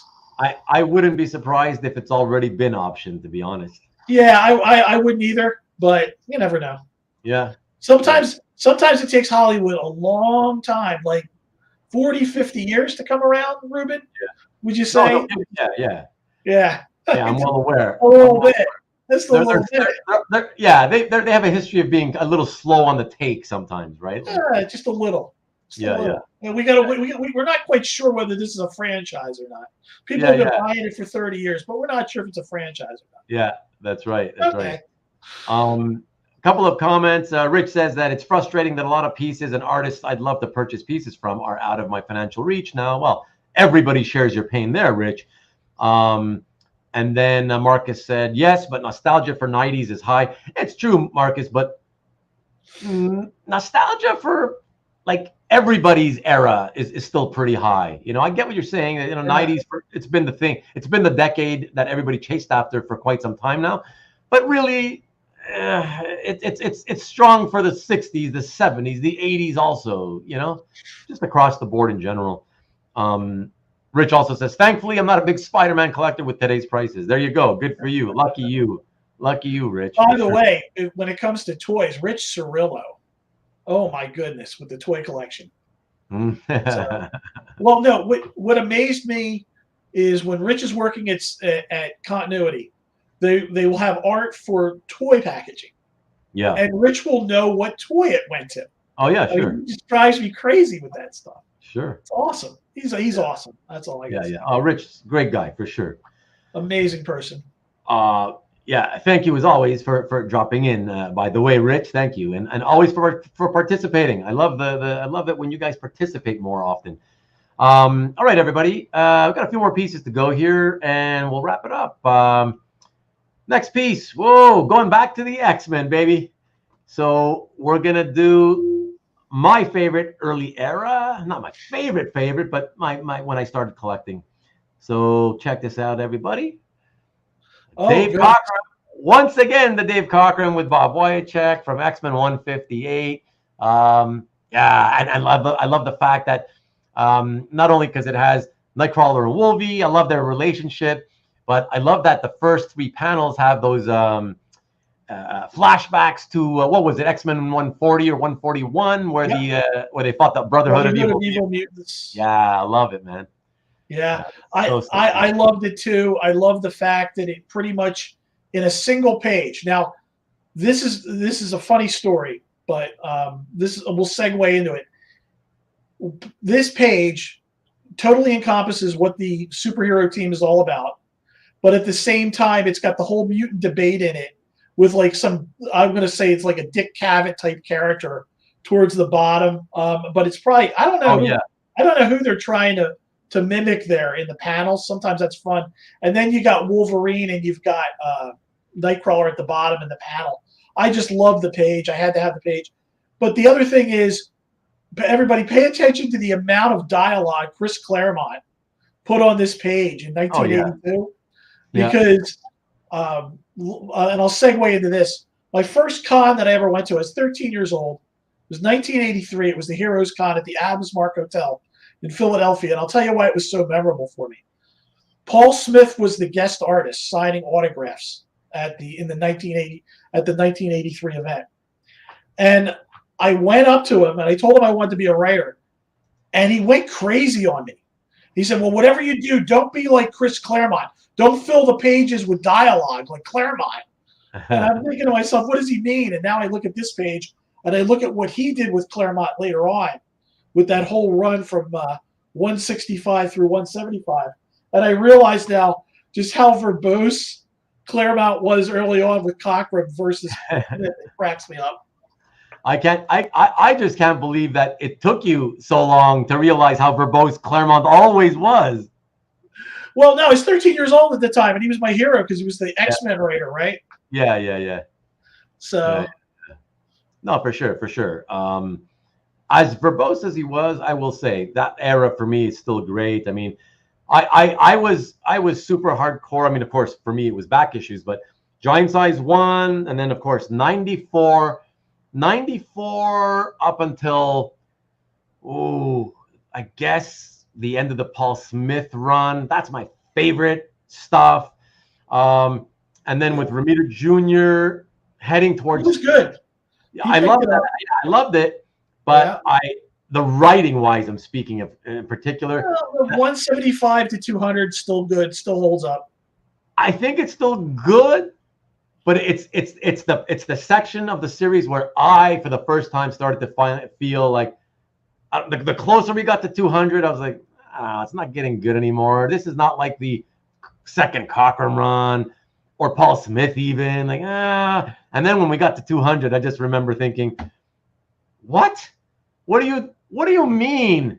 Here, students, this is Magnus. Magnus will be taking over the school as teacher, and the man who has tried to murder you countless times will take over now. What? I was like, no, I can't take this anymore. No, this is ridiculous, But yeah, that's when they everybody jumps the shark with a series at some point. Yeah. That's it. But then again, every generation comes in, and you got your 10 to 14-year-olds who come in, and those kids that were that age range when the 1990s came around, they love all that, what I consider to be the most convoluted era of X-Men in history, the 1990s. The kids, because that was the first X-Men stuff they were reading, the kids from those days are the art collectors that are in their early to mid 40s today buying that stuff up, and they love that art in the 90s with Jim Lee. That stuff was just great. Oh, sure, but they love the Jim Lee, the John Romita, the Huberts, and they love all that Age of Apocalypse stuff, whatever. Like, oh my gosh, yeah. So every era has its fans. That's just how it is. Thank goodness.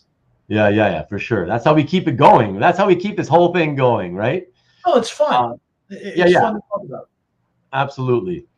Okay, so the next piece, everybody, we will go from there to DC, a rare DC piece, and an artist we've seen before at the top of the show. Check this out, Batman. Oh.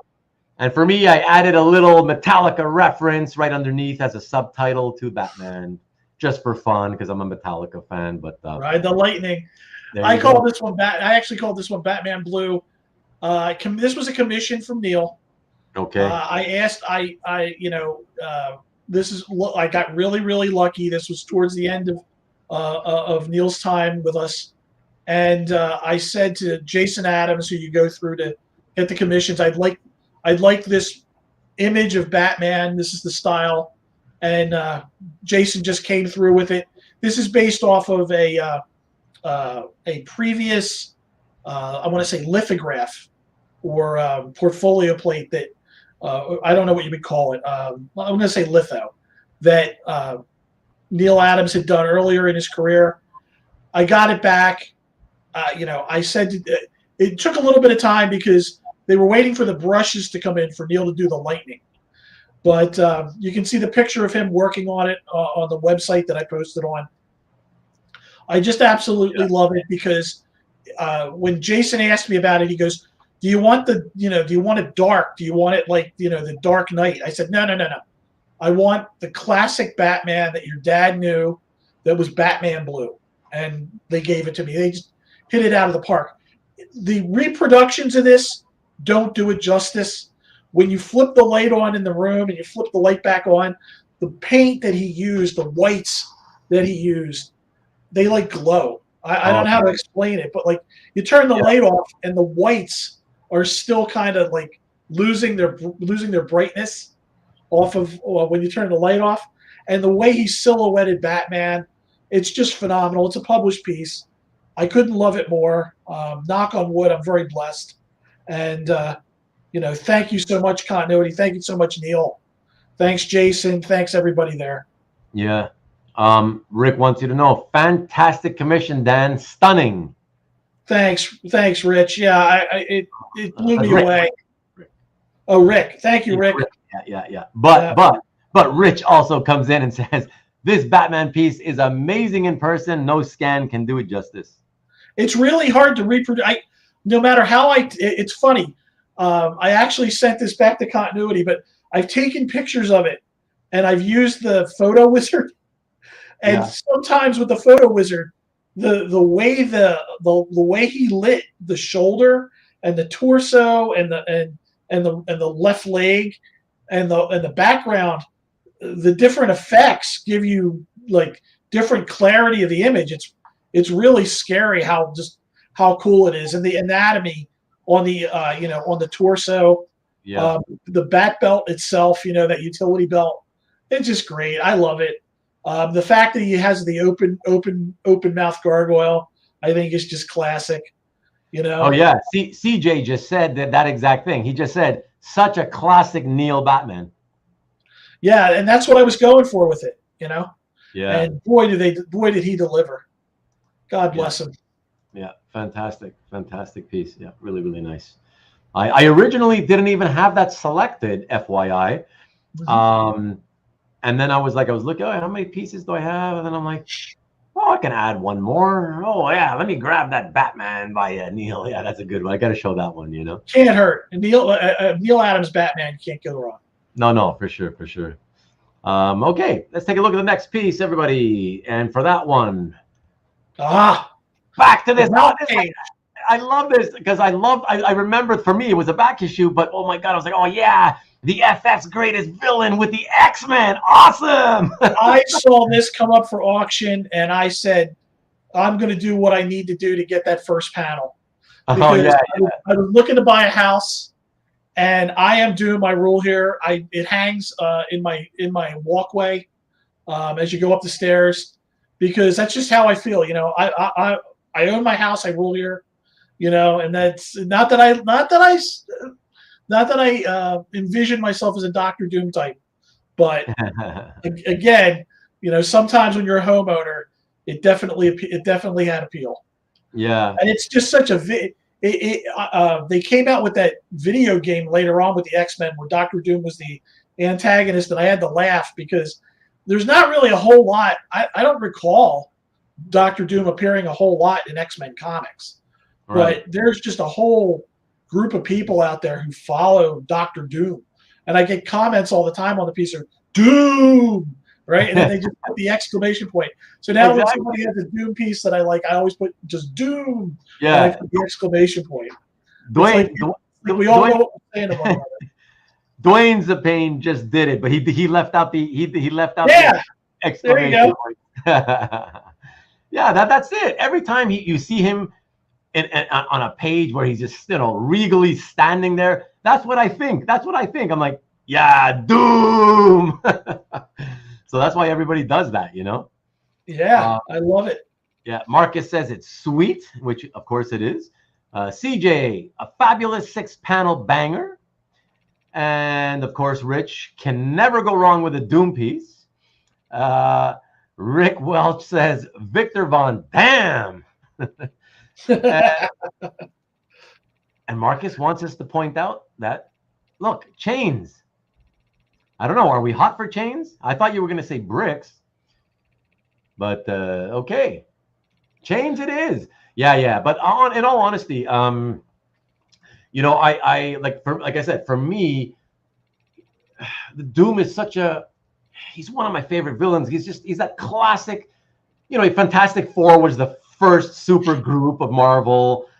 And so it's that first family, right? Marvel's first family. And that's the most classic villain for them. It is. And for me to be like, as a young kid, like in 1983, and starting to buy a few X-Men back issues, I'm like, oh my God, Dr. Doom, the FF's greatest villain. And now he's going to fight the X-Men. It was just so exciting, It was just like. I just find with the first panel, I could swear Marvel took that first panel, blew it up, and made it a poster. where he's just saying, "I am Doom, I rule here." There's been a lot of Doom posters produced, so yeah, I could swear they did that with it. But the funny thing is, it's not from the. You would think it would come from the Fantastic Four, but it doesn't. And I mean, it is Cockrum just nailed it. Yeah. Right. And Rubinstein with the inks on this. Yeah. I mean, that is just that's just pure history there, as far as I'm concerned. Yeah, absolutely. Yeah, amazing page. Okay, let us look at this one. Everybody, I think you're gonna really appreciate this one. And for this, it's an artist we have not seen tonight at all. For the first time, we're showing it. Silver Surfer, look at that. Classic homage to the classic page by Jack Kirby, by the way, for anybody who is not aware of that. I don't know. I'm sure you must be aware of that, Dan. I'm aware of that. Yeah. I'm also aware that there's another collector out there who has the page to the left of this. Okay. I'm aware that what else am I aware of? The city's reflected in his head as he's coming down out of the sky. The fact that he's doing the acrobatics on the board. One of the things that's really interesting is if you think about this, yes, it is an Alex Ross painting. Yeah. But the fact that Ross is painting sequentially in those top 3 panels, when you see the Surfer kind of doing like a one-hand balancing act on the board as he comes down through the sky, and the expression of the people looking up into the heavens, I mean, what else do you want, right? Yeah. I actually have artists who come to the house and will actually like visit my collection and want to like look at things, and a lot of them are just absolutely thrilled that I let people. This isn't mounted inside the frame. This is sitting. It's actually standing up. There are plastic spacers that hold the top. Then it's kind of bowed out at the bottom, so that it looks like the Surfer's coming towards you. This is why, and I did this back in '90. I framed this as soon as I got it. I got this, I think, in '99. Wow. So it's under UV glass and everything, because the history of the Marvel Universe had come out, and this was a page in the book. And I said to myself, "Oh, well, I got history here. I got to preserve it." So I went ahead, and you can't open it. It's the back of the frame is completely sealed. Sealed off. Like you'd have to tear the paper, and then you'd have to of course. replace all that. So, but it sits in there, and it's kind of what I wanted to go for was kind of like a 3D effect of the Surfer on the board coming out at you. But it's a tremendous piece. But the other artists come along, and I had Ariel Colan over. He takes it off the wall. He goes, "Can I take it off the wall?" I'm like, "Yeah, you can take it off the wall." And he's actually holding it. He goes, "This is probably the closest I'll ever get to a Ross piece." Right. And it's just a tremendous piece. I was lucky enough. There was another collector. He was looking to move it, and I think it was 1999, and I bought it from him. Oh wow! Yeah. So it's amazing you got it that far back, and yet it still wasn't from his at the time art reps. It was already secondhand from another collector. The story I got from the collector was he was selling these out of an art gallery in the Village. And he had bought it out of the Village in New York, out of the art gallery there. Oh, interesting. Okay. So that's where this came from. But then I bought it off that collector. Okay, cool. We have Rich saying, "Mic drop, Alex Ross Surfer." Tom Kadzalowski, "Oh my God, you have an original Alex Ross page? Congrats." CJ saying, "Painting panels, sick." And Marcus letting us know that his art rep at the time, which I am very well aware of, was Lisa B. And the art gallery was 4-Color Gallery. Thanks, guys. Yeah, that's why I love getting on here, because you find out all the little details. Yeah. There are people who know. I'll tell you a funny story. I had a page from Ascension, and John Livesay had inked it, and I didn't know who penciled it. And Livesay jumps on the chat and starts telling me, "Oh, I inked that page," and I don't even remember who penciled it. He was like, "We had 3 pencilers on that issue." Right. one of those multi fill-in. Everybody had to chip in, and so Yeah. a bunch of pencilers or whatever. Everybody, check this out. So you get to see, have an idea. There's three photos on 2 slides because I had to put 2 of them together. So you have an idea of how Dan has his setup at home with the artwork. So there's one of them. That's really cool. That was back in December. I do. That's the living room. I move them in. I move them in and out. Okay. The turn of the page, the Iron Man that you showed tonight is Yeah. now where Spider-Man is. Spider-Man's behind me in the office. Oh, Captain okay. America always stays there because I have an American flag in my living room that a lot of my great friends who served in the U.S. Armed Special Forces, they dedicated a flag to me while they were serving in Iraq. And it's one of my prized, it's one of my cherished mementos. So I always keep the Captain America there out of respect for them. The Ross piece always sits in the middle. The Stelfreeze is actually down right now because I took it out of the frame. You can see how it was framed there. I took it out of the frame to try to get better images for you tonight. And then the Neal Adams, the Batman, has replaced Hulk Smash, and Hulk Smash is now in the stairwell. Oh. So they move around, folks. Yeah, it's pretty cool. Yeah, it's cool that you can move them around, and you get to see new stuff regularly. I love it. I love collecting. That's why when I said quality over quantity, for me it wasn't about value and appreciation. I think you can kind of tell that. For me, it was I wanted to be able to hang. I was proud of the comic book artists. I always believed that they were the Renaissance artists of our time, the fine artists of our time. They just don't get the respect and credit they deserve. And I was always going to hang comic book art in my house, no matter who made me take it down. I was always going to hang somewhere. Didn't matter where. It was going to be up. But awesome. Now my friends and relatives will admit, coming over at times, it can be like a museum. You said that to me. Yeah, for sure.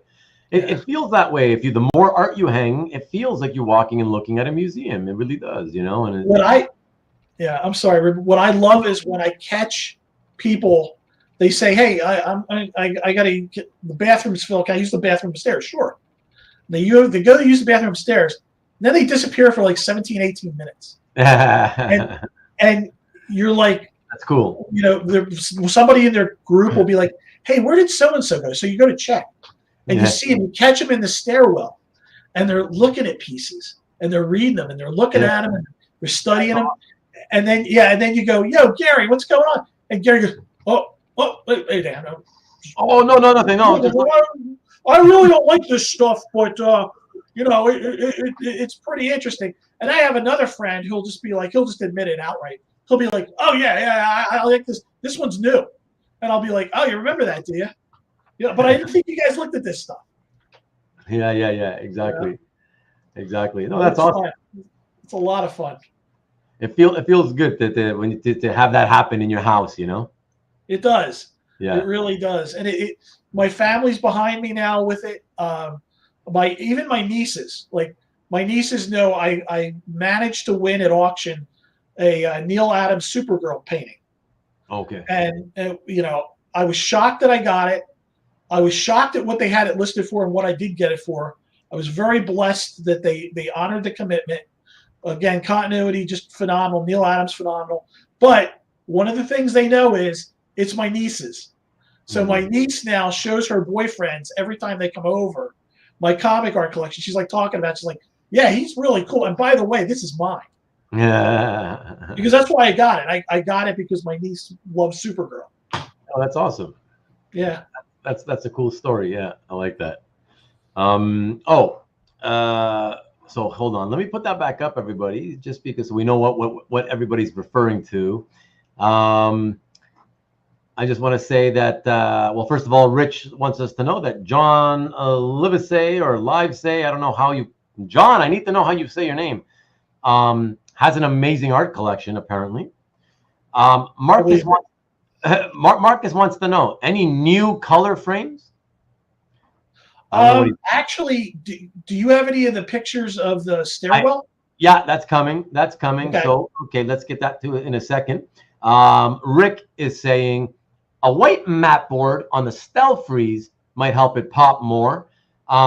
I imagine though, Dan, I agree with him, but I imagine that the lighting is playing, having a really bad effect on what that piece looks like in this photo. Is that correct? So everybody just so we're clear, the Stelfreeze is out of the frame now. So I never really liked that frame to begin with. Yeah. Over time, it was good. It preserved it. It protected it very, very well. I now have it in a plastic sheath, but I'm going to be taking that along with probably the Celina when I get that one framed. Yeah. And I'm going to go and, my framer tends to, I have a special deal with him. He tends to give me a discount when I do more. That's what they typically do. That's what they should do. Yeah. Yeah, he's really great. I use Cole's Custom Framing in Conshohocken, Pennsylvania. I absolutely love them. Brian is the guy there that you want to talk to, but I try to give them multiple pieces at one time, and he tries to do his best with me as far as he can. But if you show the stairwell. Oh yes. So here's his next. I got the next two pictures together on the same. Yeah, take your time. Yeah, okay. So that's actually the office and the stairwell together. Okay. Yeah. Office on the left, everybody. Stairwell on the right. Yes. Yeah. Office on the left, stairwell on the right. The stairwell, if you take a look, and it's a shame because some of my frames now have the blue around them. Some of them have the green around them. I use the orange for the Celina, but that's just because her suit was orange. Don't read anything into that. That's going to change. But a lot of my frames, depending upon the character, I try to use the matte around the outsides of it. Like if you could see it, but you can't. The Flash, like I said, was running up the stairs. Down in the lower corner there, his will be red. If you came and you looked, his will be red. Doc Savage's will be yellow. Green Lanterns obviously will be green. The mats around the Green Lantern and Green Arrow there on the right hand side are going to be green. The Neal Adams, I haven't had enough money to get all framed the way I want yet, but you get the idea. I do try to mix it up. Yeah, for sure. For sure. No, it's cool. That's cool. And it's cool to be able to go up and down the stairs and see all those, see all those pieces, and you're going to turn your head and look at them. I catch people. I catch them. It's really funny. Again, it's just, the middle wall is the Neal Adams wall because I always love Neal's symmetry. Again, they had the payment plan. A lot of the stuff, Neal Adams is the one artist I collected from 2000, and then I stopped from I want to say 2005 to 2015. Then I picked up with him more towards COVID. So I have a lot of his art, a lot of pieces that he did in the middle there. But he did both Marvel and DC.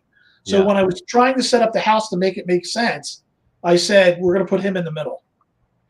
Right. No, that's awesome, man. I love to see this stuff. I try to put thought into it. Thank you. Yeah, no, of course, my pleasure. No, you're welcome for sure. Naughty or Nice says, imagine having an uncle that buys you a Neal Adams painting. That is awesome. I lucked out on that one. Marcus is giving you the advice: go with a double matte. Marcus, do what you want with that. No, it's okay. I'll tell Marcus why I don't. Yeah. You see how much art I get on one wall? If you go with the double matte, you're going bigger, right? Yeah, it's wider. Yeah, it's wider. So look how tight it already is in the office on the left side. Now I do have a whole wall that I'm starting to fill up directly across from me, but I mean it's going to take some time to fill that wall. But again, it's a matter of size versus function versus layout.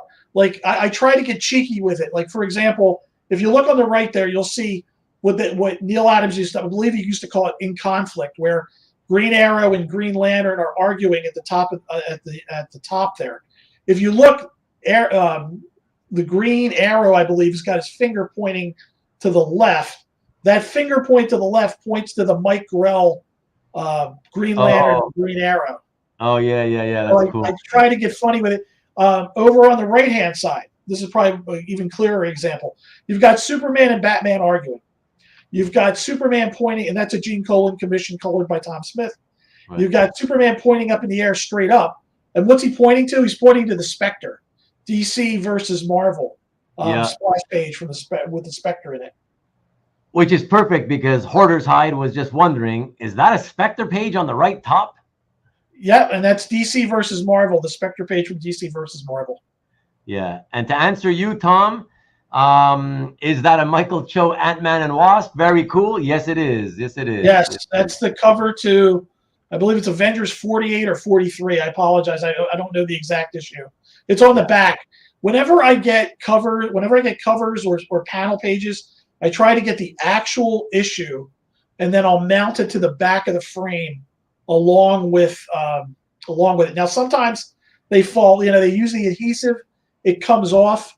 Obviously, some of those back issues I'm saving. I've got them stored in the archives in a big portfolio book. Okay. The one I do not have is I have a recreation of Neal Adams' Havoc panel from issue 58 of the X-Men. The comic book prices have just gotten, along with art prices, comic book prices got a little crazy.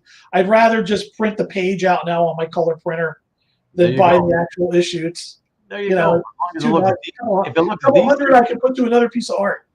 Yeah. And if it looks decent, you just saved yourself quite a lot of money, right? And you don't need it. But again, if I could, I wouldn't mind owning a copy of X-Men 58 from. Well, yeah, sure, whatever. But you know what I mean. But I'm just saying, not like I can remember. You came up with a good alternative, is what I'm saying. Yeah, I can remember the days where I grew up. I didn't have the most money, and when I said this on CAF, when Marvel went from 50 cents to 60 cents, I went from 4 comic books a month to 3. Right. That was a killer. So that's where the John Byrne Fantastic Four issue got eliminated from, because I just couldn't buy it. Right. That's funny. So that's when Marvel made decisions like that. Now, the books are like $5 a piece. Yeah. And it's got to be, because I grew up, I didn't have a lot of money. And one of the reasons I bought these original pages and got into collecting original comic book art was, I said, you know what, one day I'm going to have the ability to buy this stuff, and I'm just going to buy it. But then when I finally had the ability to start buying it, X-Men pages, even in the late 90s, were impossible to get. Yeah. Oh, yeah. Right? And I won't name the brothers, but I was trying. I don't have Byrne pages. I was trying to buy Byrne pages off of 2 particular brothers in the past, and we came kind of close. And then it was, no, I got to go ask my brother. Right? That's the classic. Then I never heard from him again. You got the classic response. Yeah, but it's almost like worth not having been able to get a deal done, just to know that you were one of those people who got the classic brothers response. It's a classic, and you've got that story to tell that really happened to you. It happened. It definitely. As a matter of fact, I wish I'd saved it, because I faxed them, because they had the published price, and I faxed them that I was going to pay them the published price. Then I heard I have to ask my brother. Then I never got a call back, and I never got it. I never got my call. My calls back never got answered. That is so okay. Funny. I understand, guys. No hard feelings. That is so funny. Everyone, I want to tell you, just for those of you who don't know, because I did mention it a few weeks ago after I booked the Tonight Show with Dan.